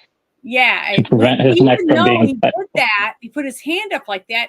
All I could think of was I was doing the whole thing, trying to fight with him, you know, even though I'm not getting strangled. Thinking about it, cutting his hand all up and cutting his skin. And then when the chair goes back, when he kicks the desk, okay, and he does that, that's when I was almost standing up in my seat while we were watching it. It was like very, very intense, that whole thing. And then he kicks all three of those guys' ass, basically. And then he runs out of the room, and then his brother stands up and walks around the desk. He goes, how could you let that happen? You know, like that, the guy with his nose broken and everything. And then he's kicking him. I was like, geez, this guy's, I can see he had to get away from this guy. This guy is nuts. I mean, so he didn't have any choice but to kill him. And that was a good scene too, when he ran out the front door, thinking that he ran outside and he was hiding in the house. Yeah. And William Hurt fumbling for his keys was a nice detail. Out on the front porch, listening to all the, you know, all the commotion going on, and then he hears the gun go off, so he doesn't know if it's his brother got killed or not. You know what I mean? I just thought it was great. I thought it was very, very intense. You're on the edge of your seat and biting your nails. You know, you're doing all that shit. If I was at the movie theater, popcorn would have been flying and crap. It was really, really good and very exciting. Just like some of the John Wick scenes, you know, when everybody's got the clickers, click, click, click, click, when John Wick's going through all the people killing them, it was like that. It was very, very intense, and it was very well done, very really realistic. Even the cracking sounds and stuff from the sound effects that they added as the people are getting their ass whipped, it was just good. It was very good, very well done. So whoever their fight coordinator was and their stuntmen and everything, they did a good job. I mean, it was just very, very well done. I can't believe this movie. I didn't ever hear of it, because this would have, to me, would have been a top rated movie. It should have made a lot of money, and everybody should have seen it. You know what I mean? On The the box office $31 movie. million budget they had. This movie, This movie how much was did it not a make? $62 That's million. it. Yeah. In 2005. It ignited back in 2008, 2009. That was when everybody started seeing it at their local Family Video or Blockbuster, and that was what was going on. And it took a while for it to ignite, but once that happened, it really hit its stride, and it actually had like a little glimmer of hope. Where if you watch, like, I'll just name a classic, Big Trouble in Little China, that movie was made on the rental market. That movie really hit its stride in rentals and in DVD and VHS purchases later, after the movie had already left the box office. Now it's one of the few movies, it's in like 100 movies, that it's a classic film. You see it time and time and time again at a retro movie night at a theater like Alamo Draft House or some drive-in cinema. They'll have that. It's a good movie for that because it will draw people. It's like a classic movie on TMNT. Yeah, I read that it's like in the top 100 best movies of all time. Yeah, I used to watch the shit out of it. I owned it on VHS, DVD. $$1 million. See that? I don't know. I had excerpts of the movie on my answering machine. People be calling up like, "I'm looking for Josh Meredith. I don't know who this Jack Burton is, but could you call me at such and such a number?" Yeah, it was hilarious. And the thing is that people now know who Jack Burton is. This movie had a glimmer of hope where it was going to do the same thing, because in the late 2000s, this was the movie that was igniting over at the Family Videos in my market where I lived. This is what was going on. People would, Wednesday, Thursday night. This is not like a blockbuster movie, but this is a movie that you see it and you're like, oh, that's really good. And then other people are like, oh yeah, it's really good. It's not a banger of a film. It's an amazing film. It is a Oscar film, but for some odd reason, it did not catch the mainstream, and I don't know why. I wonder what other movies came out when this did. Because mainstream is lame. Well, and we have good taste in film. The one time I asked you that one time a while back, it was a couple movies ago.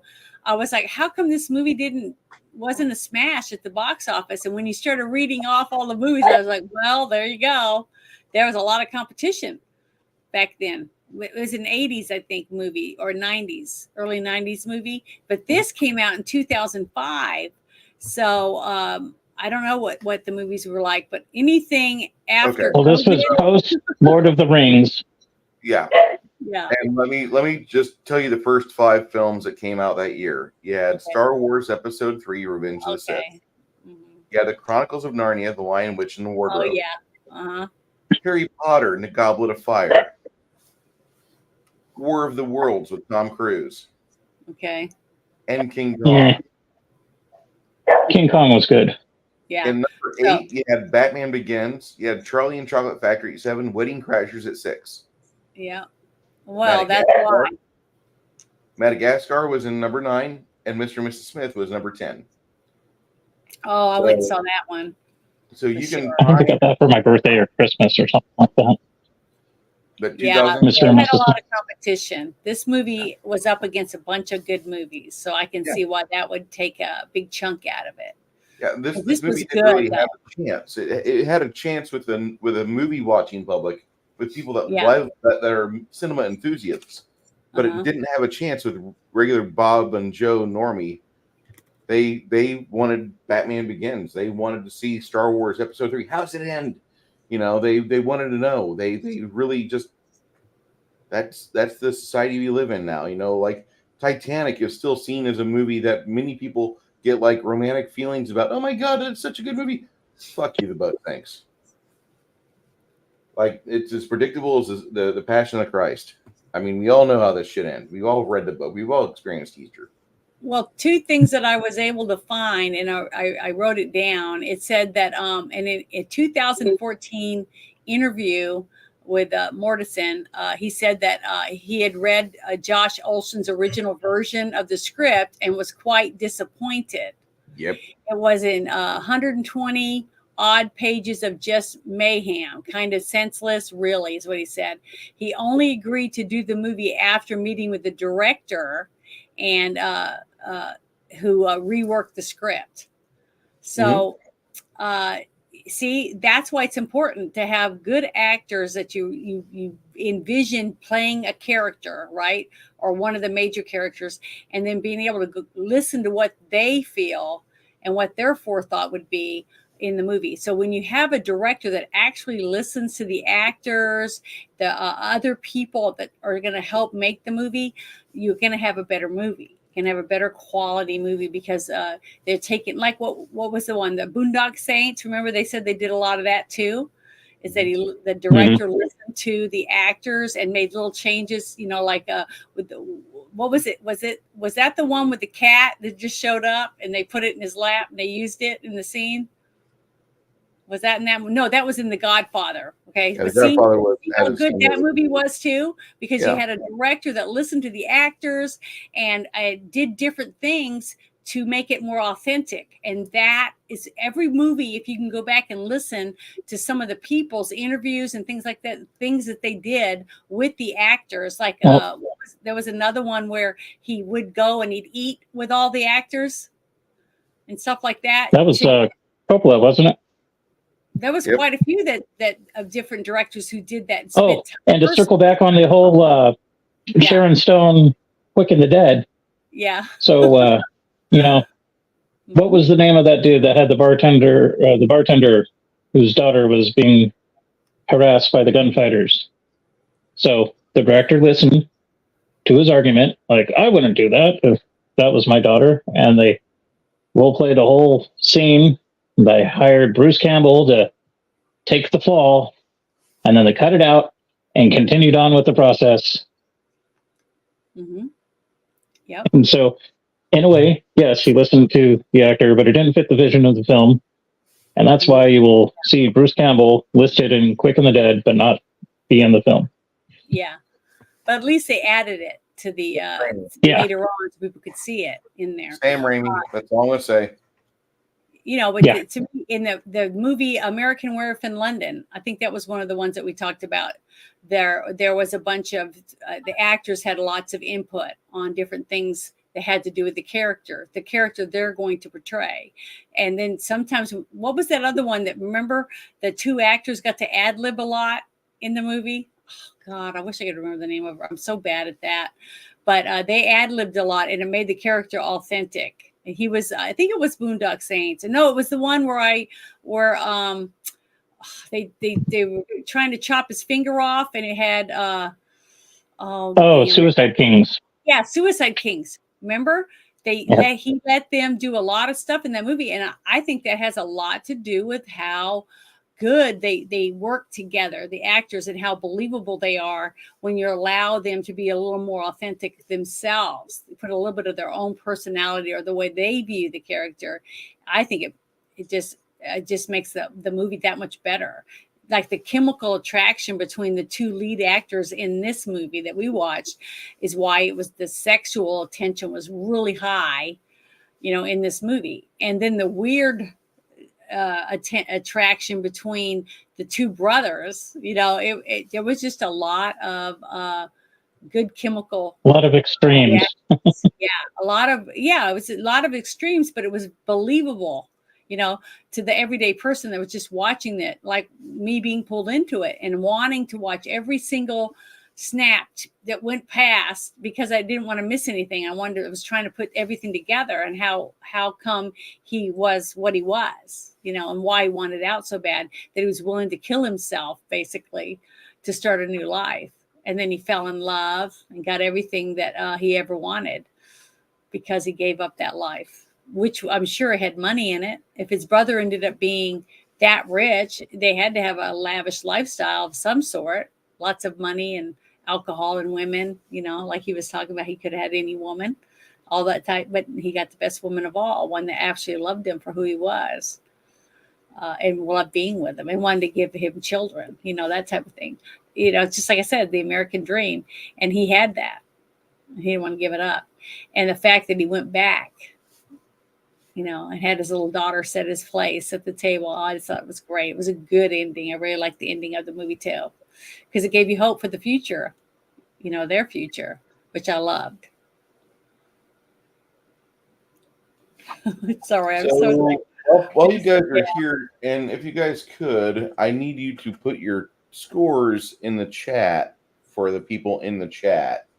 Yeah. My panelists today, by the way, Six Nation 31 Kings is our guest panelist because he was with us during the screening of the movie. Janet had never seen it before, and I thought, well, I'm using 2 cameras now. Let me pull in somebody to maximize our screen real estate. Yeah. Moving on up in the streaming world here, we're got fucking the equivalent of Kato Kalin as your guest. Yeah, two awesome cameras. Yeah, I'll remember that whenever I decide to drive 17 miles per hour in my white Ford Bronco along the highways of San Antonio with a gun pointed at my head, like Slim Pickens and Blazing Saddles. Don't do it. He'll shoot. 94 was an interesting year. Bruce, don't do it. Bruce. So, also, Notification Squad, you guys want to know that next week we'll be doing a review on a movie that's kind of a rough watch, but it's The General's Daughter. It is I haven't not seen exactly. it either. Oh yeah. This is not. And who's in it? Who's in it again? Pull it up here because I don't know the full cast. I'm gonna say something. I'm gonna mix it up with 8mm. So Okay. I'll wait till you pull up the info. But yeah, I was really, really glad because not every time, but a lot of the movies that I've never seen before that Bruce pulls up, they're okay, or they're whatever. This one was really, really, really good. I really enjoyed it, and I'm thankful that you. I think I remember seeing when this movie came out, but I don't remember seeing it. But I remember seeing the trailer and stuff like that. Travolta, Stowe, Cromwell. I love Madeline Stowe. I know Timothy you know. Hutton. He's going to be popping up in some movies we're watching. Mm-hmm. I like Timothy Hutton. Timothy Hutton was good and a lot of stuff. I love James Woods. I can't believe I haven't seen this. If he's in it. Mark Boone Jr. Yeah, he's a legend on X. My God. Yeah. Yes, he is. He's awesome. John Frankenheimer is Donald Sonnenberg. Videodrome. We should do Videodrome. Need Videodrome and Dreamscape. Yeah, this is a movie that was in 99. So if you remember 1999, we're going to take a trip back to that next week for this. And I want you guys. How could I not? The world was going to end. Y2K bug. Oh, that's right. That's right. I remember we talking about that. I was working a shitty retail job. But anyone who wants to come watch the movie with us while we watch it, we'll invite you. Just send us a DM, and I'll send you a link, and you can join us and watch the movie with us. The movie that I really want to have Janet watch in the future, and we've got 3 years. We got like 3 months of movies to watch. Yeah, we're back Gem? now. Oh, it's right. You haven't put that on there. Brotherhood of the Wolf. Yeah. This is a 2001 classic. Yeah, I saw the trailer. It looks fantastic. It's right up my alley. This is got. I saw it in the theater, and then I immediately bought it on DVD. Yeah, I bought it on DVD and VHS. It's that good. It looks good. And then I watched both English and French just to see how different it was. I was like, God, this movie's awesome all the way around. Different? Was it really different? A little bit of the language, but not much. I like the French version more. I saw that initially. and that was Yeah. was how I fell in love with it. But yeah, I'm going to Sam watch Raimi's it. Slap It is looks Michigan fun. treasure. I mean, after a while, I was staring at Monica Bellucci, but You really, if you don't, I, if you have a penis and you're not staring at Monica Bellucci, you're something's wrong with you. Well, Really. my score for this movie is an 8.5 out of 10. I thought it was Okay. really, really well done. Very good movie.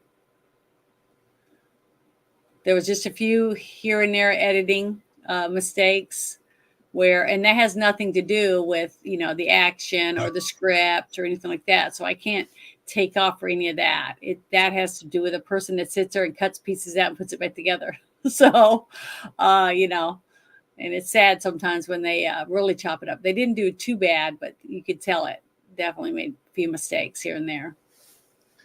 Yeah, though I'll agree with that. I mean, the editing is probably the weakest portion of it.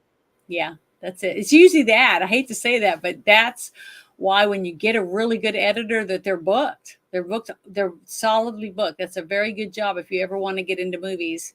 And become a good editor, you will get lots of work because everybody wants their stuff that they work so hard on to come out perfection. And that's really hard if you have an editor that just kind of like slap, whatever. either perfection or to placate the angry mobs for your Yeah, or revisionism. pissed off that somebody's sleeping with their wife or whatever, Yeah. That If type it ain't of politics, I like to thank it's actual film. Lucas for fixing Star Wars.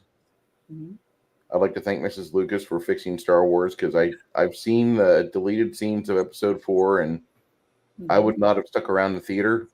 Probably at the age of 6, I would have been bored because it takes us, the original Episode 4 takes you like 45 minutes for the movie to start get going. It really does.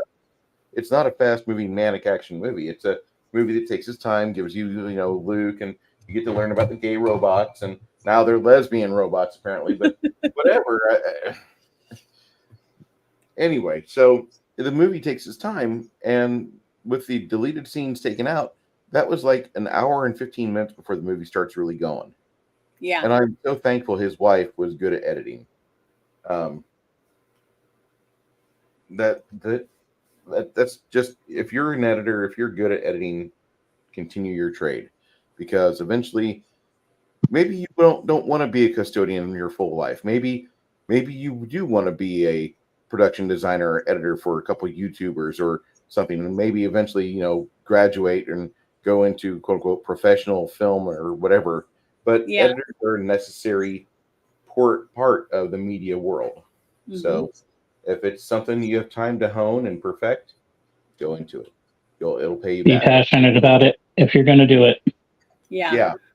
But see, Don't it's look at it something as a you paycheck. gotta want to do. If you want to do it and you're good at it and you work for perfection towards it, you're going to be very needed. Because almost every bad movie that I've seen, it had a lot to do with editing. Now, there is that one movie that I absolutely hate that I don't care how much editing you have. You had to black out the whole movie. Willy's Wonderland? Yes, it was terrible. Oh, it was horrid. I hate that movie. I'm gonna have to force you to watch the Red Letter Media dissertation of that, because their discussion of why we got Nicolas Cage in that movie, and Nicolas Cage's ultimatums for him to be in that movie. I don't want to have a script. I just want to beat up stuffed animals and wear sunglasses it and was drive a cool terrible. car. I was watching it going, how did anybody think that investing in making this movie was going to make them money or something? I didn't know. It was terrible. It was just horrible. Does it give a false impression that I there's didn't hope even watch it for from, every I didn't script, even watch it or from is it minutes. just It was like so a bad. fluke? All right, guys. So when Janet comes down here to see us at the or the sci-fi convention in San Antonio in October, Yeah. put in the chats. We're gonna have a vote. Do we take Janet to Dick's Last Resort or to Chuck E. Cheese? Is Chuck E. Cheese where you get to play all the games? Yes. And what's the other one do? Does it have games too? No, they don't. They make you wear these condom-shaped hats that are like 3 foot tall, and they Well, make I'll fun have of you. antenna on, remember. Oh, you'll fit in perfectly. Yeah, I'm gonna be wearing my I- costume. I vaguely have memories of Chuck E. Cheese because there was one off of Tully Road, East Side San Jose, back in the Granola Republic, and It just sounds so harmless and innocent when you say granola Isn't there republic. one called something Yeah. Busters or something for grown-ups? Dave and Buster's. That's like the grown-up one. You get alcohol, Do play you video have one of games, and those that we can We go have one to? of those. We have one of those. That might be fun. That'd be something fun to do Okay. Okay. if we have that. Because where I'm at, there's nothing. There's nothing here. I mean, it's nothing. so We're bringing Janet to I guess- media girl. I guess I'll throw in my score.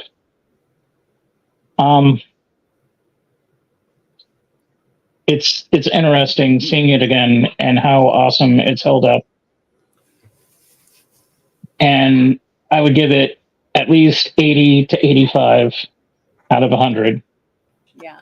I loved it when I first saw it.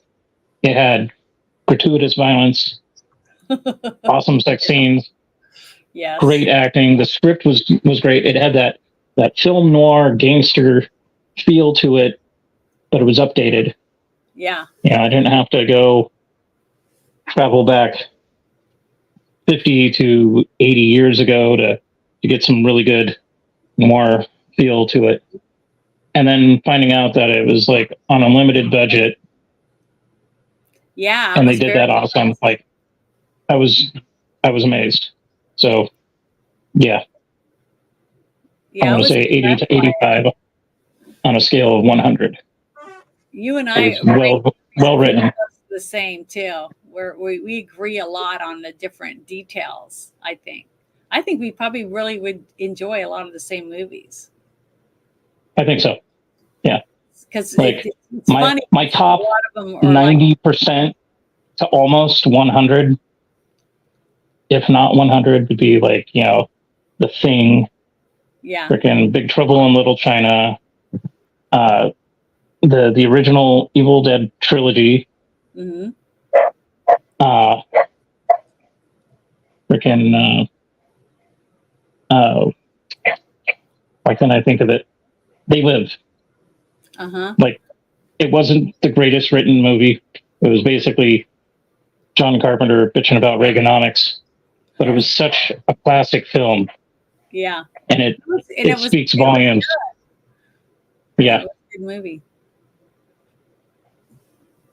So Bruce, wrap what's up. yours? When I first saw this movie back in 2006, I was in the back of a Freightliner. We had just picked up some films from the truck stop, and my trainer that I had, he was like, I want to see this film. Okay, cool. So we watch it, because most of our hauls were like, you drive during a day, and by the time you're done driving, then you pull over at the stop and you wait for them to open at daylight. And so that's what we did. And so we would watch movies till about 10 o'clock at night. He had a giant fucking screen TV right where my feet were, so he had to swap me top to bottom because I would kick at night when I was asleep. Restless leg syndrome. Anyway, so he slept on the top bunk, and he liked that anyway because he didn't want to drive during the morning. He drove after 2, so he would do that. And we watched this film, and I just kind of was disgusted with it. It wasn't really my thing, but I was only 31, and I'm going to say that my development as an adult was kind of, I'm going to be honest with you people, I'm kind of retarded. So I was enjoying this movie on the second watch. hi, I'm live streaming right now, and I'm on mute. Oh, well, it was good to see you for a whole 3 seconds. I really enjoyed. Okay. Go put Harvey out. He's in the garage. Sorry about that. I love you, Six Nations. Text us in the chat when you're done talking. I'll come back to you in about a minute. But I watched this movie the first time. I didn't like it, and I saw it today for the second time, and I realized how much of a fucking banger this movie is. You didn't like it the first time? No, not at all. I thought What like was he was. it that you remember you didn't like about it? Because I was surprised that you said that. Because I loved it. I thought it was I- great. I thought he was a like with the level of violence that they were kind of doing with each other at with the start of the second sex scene. I thought he was being kind of derpy. Yeah. Like, why are you treating her like this? You know, like, and I was an idiot, and I was an idiot in my adulthood years. I'm not ashamed to say that. You know, I mean, I also in my 20s was a Democrat, so you know, I was sleeping with the enemy anyway. So I'm just saying that like as people get older, they do tend to change. Hmm. And this movie was a really kind of like between this and Hollywood Confidential.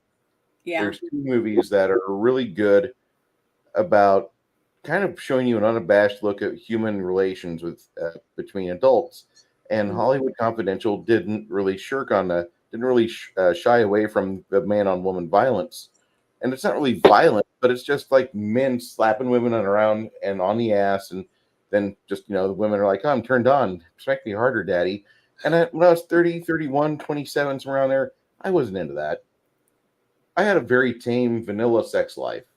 Well, So as also, I got older, thank God I got better. So yeah, this movie is a review. I'm going to give this movie a pass, and I'm going to give it an 82% because of that's how the good. movie evolves. The third act of this movie really, I didn't like it the first time. I couldn't believe he was a mobster. I didn't want to believe. I like the movie in my head was different. I thought Yeah. we were going to see something different than this, and I thought it was going to be a much different film than what we Yeah, got. it's like one of those things where you think, okay, they're mistaking him for the real mobster. The real mobster is going to roll in. There's going Yeah. to be some sort of drama, and he's going to like drive off in the sunset with his family, and everything's going to be cool. Yeah. Well, see, that's what I said. I thought at first, the more that he acted like he didn't know who he was, that it was his twin brother or something. That he was separated when they were born. You know what I mean? And that his twin brother, was a killer.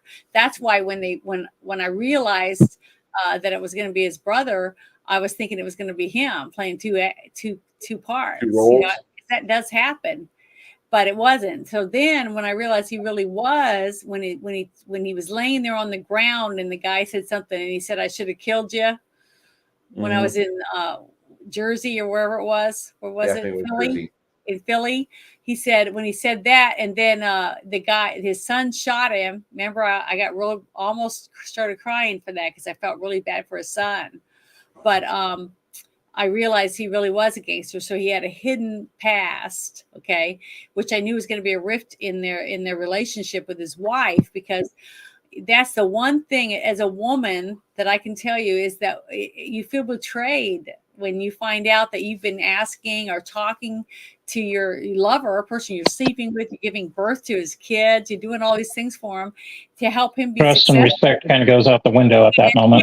And then when you find out that it was a lie, that he was lying to you about who he was, and everything that you thought you had isn't real, it's heartbreaking, because it's almost like the person you love is dead. They just died in front of you almost. I got that feeling from it. So to me, it was very, very emotional. And I thought they both did such a good job at portraying this emotional couple with their roller coaster relationship, especially after the intense part, because she adamantly defended him, all the way up until that time.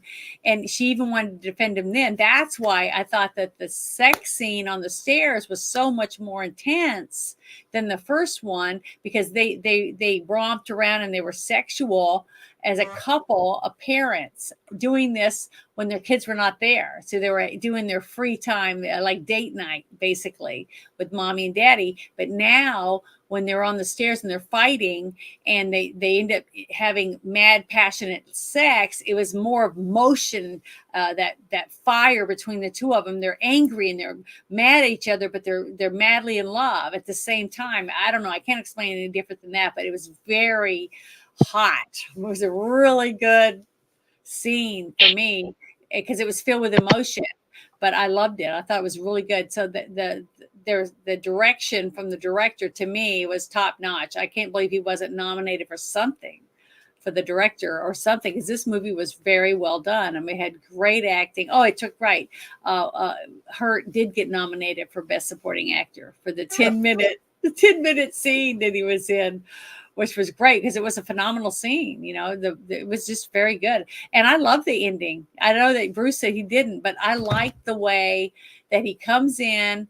The wife stays looking down. She glances up a few times, and the son looks at his dad with a sigh of relief is what I seemed to get from him, that he was happy that his dad showed up, but he didn't dare say anything because he didn't know how mom was going to handle it. So he just stayed there and was a good son. But then the daughter, she didn't care. She's a kid, so all she says was, Daddy's home. I'm getting his plate. I want him to sit down and eat with us. So to me, it was like, okay, they're wounded, but they're together and they're going to work it out. That's how I was left with the movie. So I was happy with it. I felt it was a beginning to bringing back their family. That's how I thought it was a good ending. I enjoyed it. I completely love this movie as a 49-year-old male. Mm-hmm. I think this is a great film. I think this is a movie that adults should watch, and it'll be great to see this movie get old and age. Uh-huh. And it's going to suck as time goes on and people don't watch it. They forget about it. It's a forgotten gem. It's like a movie that I put on the schedule for 3 weeks or 3 months from now. We're going to be watching one of my favorite 80s movies of all time called The Emerald Forest. Nobody remembers The Emerald Forest. Love that. I do. Yeah. It had Powers Booth in it. It was one of the first movies I saw Powers Booth. I haven't seen it. That's why I'm excited about it. When I got to see the trailer, I was like, "Oh, I love Powers Booth." It looks like Powers Booth is one of the termite people. Yeah. But so it was good. I can't wait for that. But like, there's some movies that are timeless. There's other movies that are overrated, like the movies Mannequin and Mannequin 2. Like how those movies have anything more than a 3.1 on fucking IMDb. I don't. Kim Cattrall was pretty good in Mannequin. Yeah, I'm only speaking from having a crush on her back then. You got to remember too is that most women. She was better in Split Second, though. Love romance movies. Okay, like that. What was it? The Traveling Pants or something? And some of those other ones. Sisterhood of the Traveling Pants. Yeah. My sisters, I have 4 sisters, and they all love that shit. And I was like, I ain't gonna see it. So, they make movies for women, too. And most women like romantic comedies. I don't really. I mean, there's a few that I thought were good, but most of mine are thrillers, dramas, and horror. Action movies too, like John Wick. I loved all the John Wick movies. Janet, why do you think that most of my stuff on Tubi right now is all splatter horse and prop department joy? I mean, let me get into my stuff tab over here, and my list of things that I need to watch again. Over maximum. Yeah, Tubi's harassing me on my saved list. They're like, "Hey, you got all these movies." I don't have enough hours on the day. I saw that one, that Screamers. I saw that, but I haven't seen the other ones.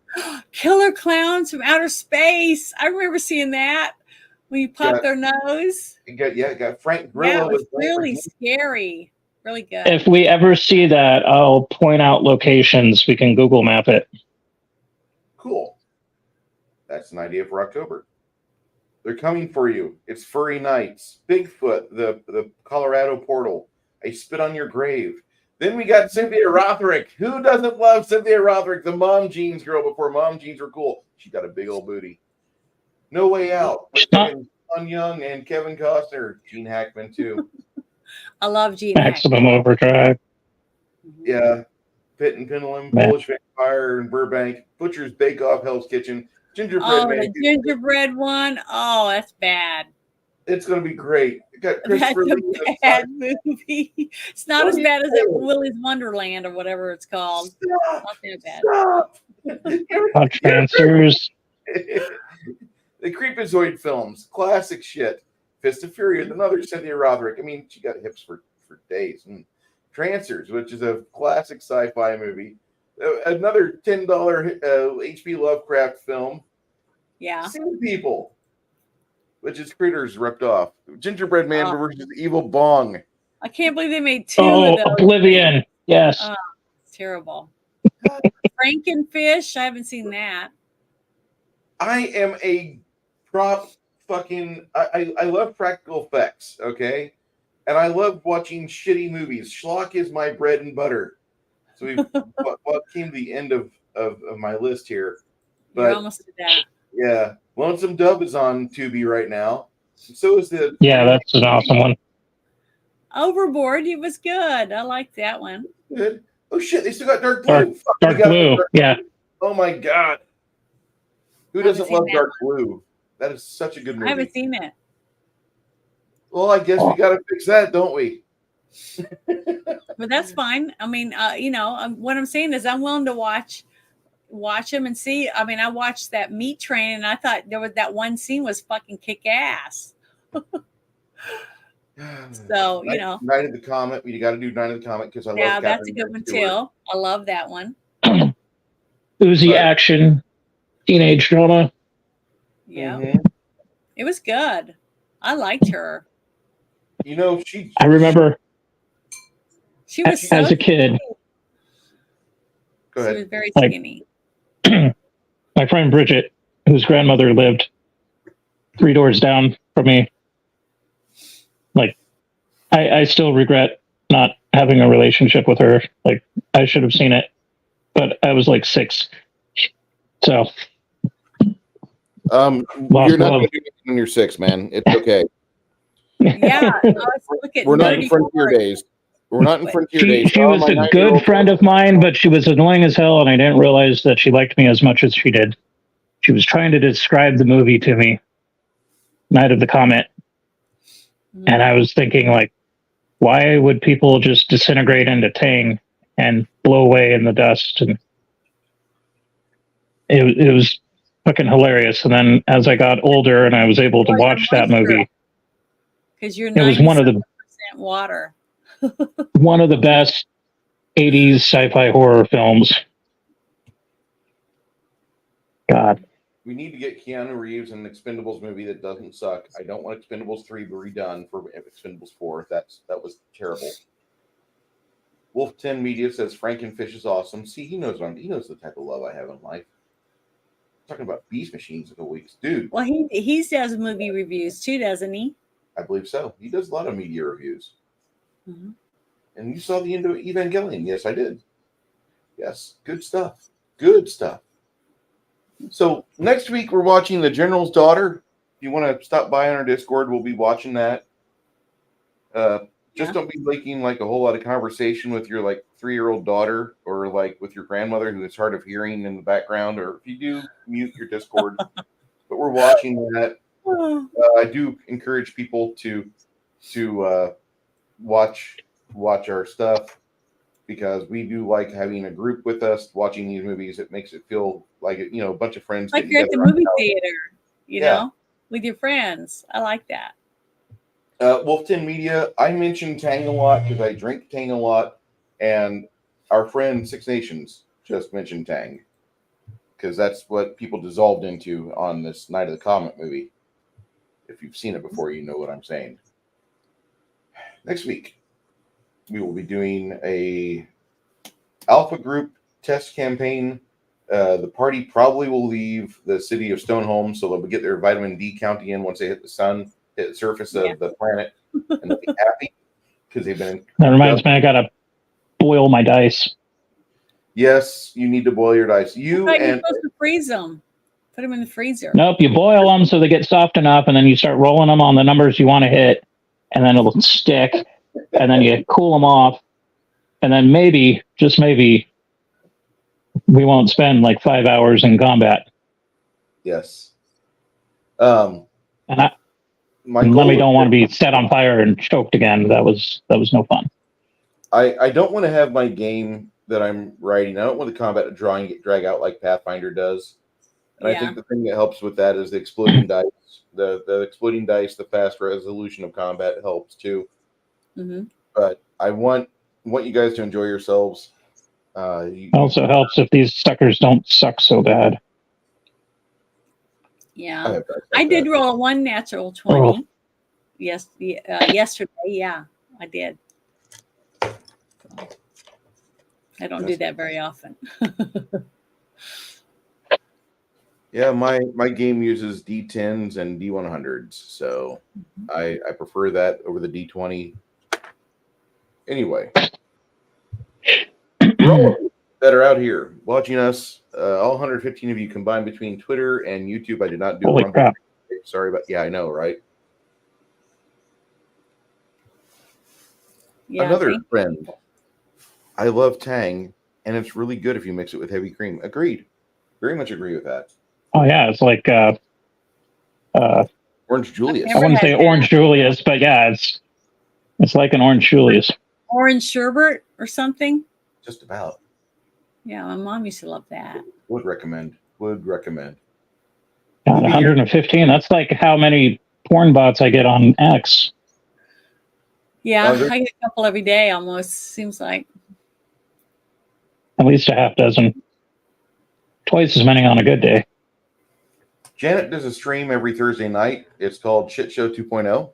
Yeah, Team Shit Show, because it's only me and a guest. Okay. And then Friday night is the Friday Night Shit Show. I have a panel. It's fun. So we've been doing our best to try to stay away from politics this stream, and I want to thank both of my guests here today for that. If anybody has any questions or if they didn't get their comment read that they wanted to talk about, leave it in the comments, because we do read comments from time to time from previous shows. I love that. And Janet, do you have anything else going on this week? No, I'm going to try to do another.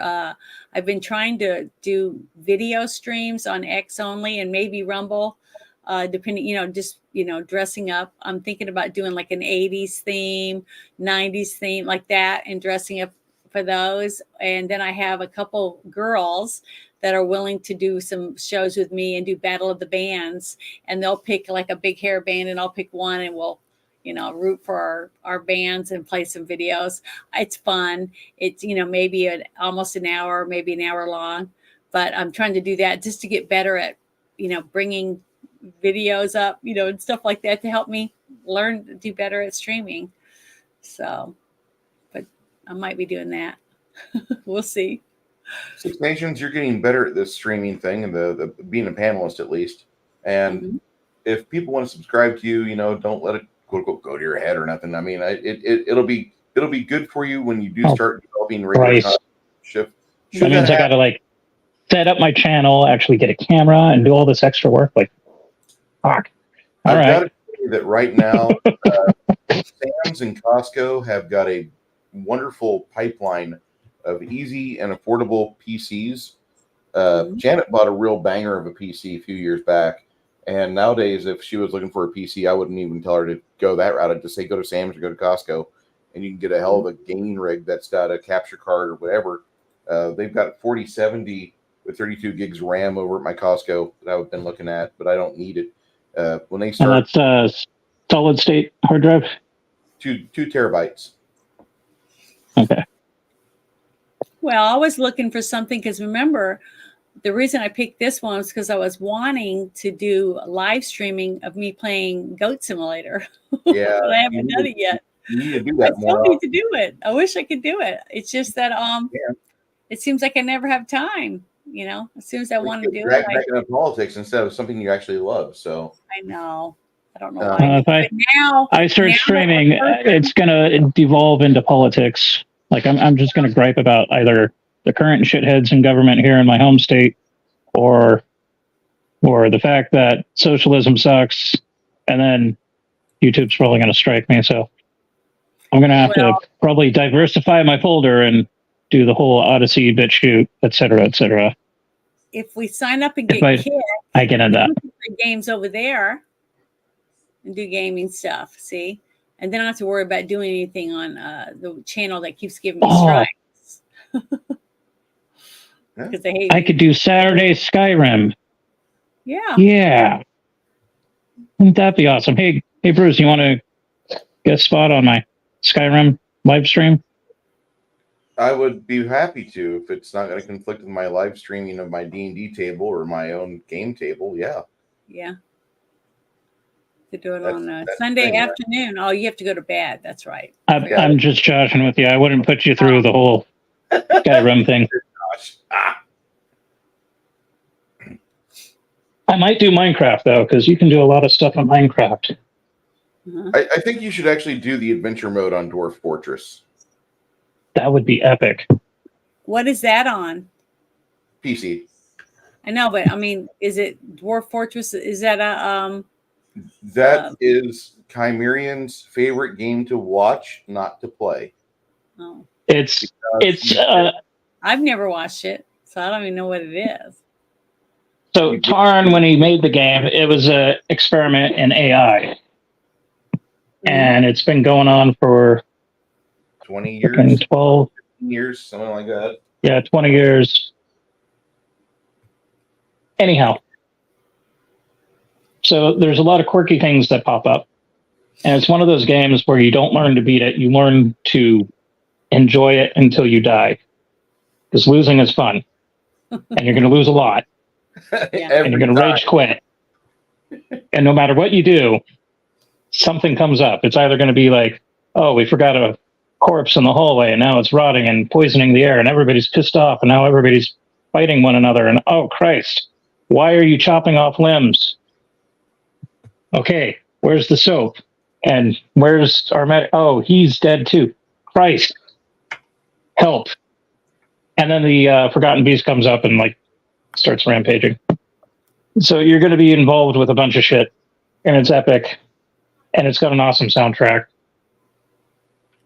The soundtrack to Dwarf Fortress is amazing, Janet. It's one of the best soundtracks out there, and for video games at the very least, it's got a really good theme to it. You get a wagon load of dwarves, and if their wagon breaks down, and you pick where they break down. First, before you do that, you have to say how old the world is. If you have the world being really young, there's not a lot of like competition per se, but there's big threats in the world. Big threats are bad. Big monsters that can eat you. Yeah, if there's an older world, you have more competition from like tribes that have learned how to navigate and outlive those things. And while it's building the world, if you want to, you can go back and read the log as it has empires fall and build itself. Got a whole history on it. It's epic. It's really cool. That takes like 2 seconds. Then the world gets built, and you start with your crashed little caravan, and you've got 7 dwarves, and you have to assign which ones do what. Now, the lady or the guy that you have that's got a pickaxe, they're going to end up being the most buff person in the party. Yeah. Because they start going into rock, and they start making holes in the ground.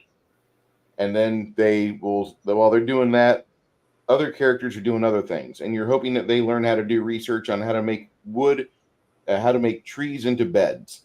Yeah. And how to do other things. To build. Yeah. And you're trying to build a little colony for them. And you're trying to have them survive. And things happen. One of the bugs from like a year and a half ago was the dwarves discovered cats. And the cats were like given a status because they could not, that there was a bug in it. So the dwarves just stopped doing stuff, and the cats overpopulated the world that they were in, and none of the dwarves could move around. They all starved to death.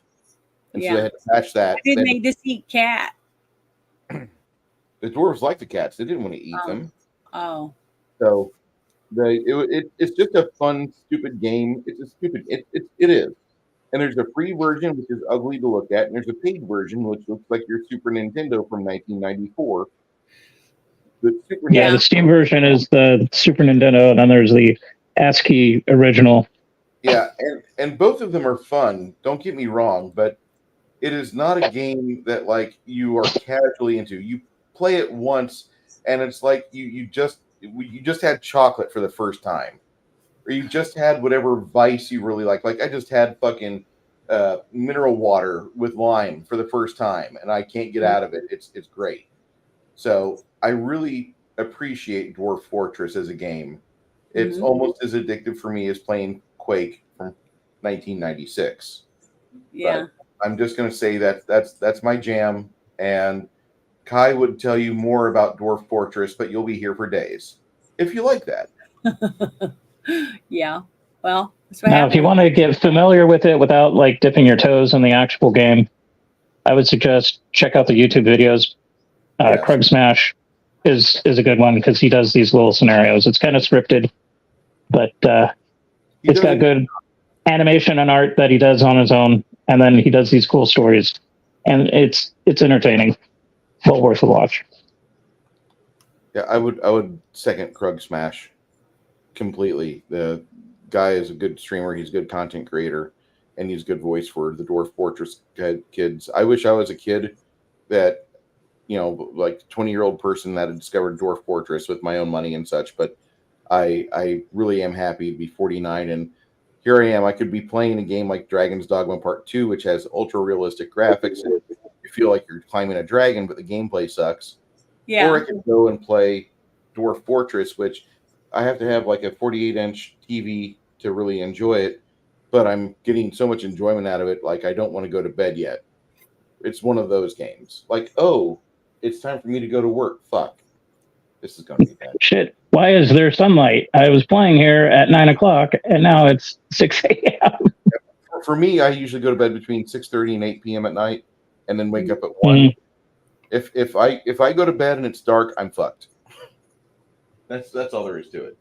But I want to say Yeah, when I was working 4 a.m. shifts, like if I woke up and saw sunlight, man, I had a heart attack.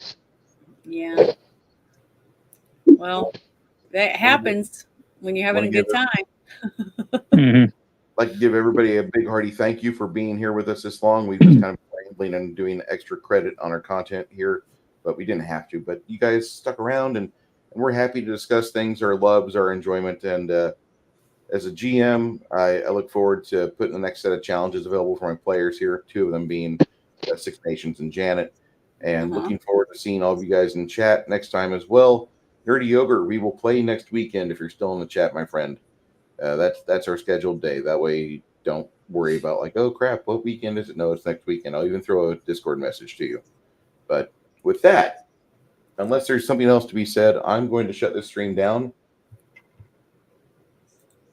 I can't think of anything other than like be excellent to each other.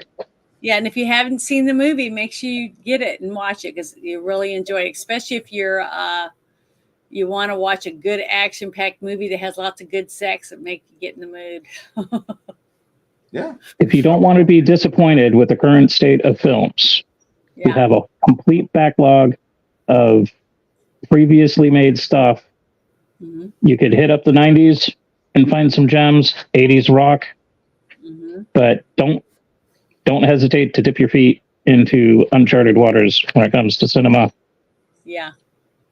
The older You'll be movies amazed. are good. Yeah, but this one was only 2005, so it wasn't as old as some of the other ones that we've reviewed, but it was a really True. good movie, a good gem.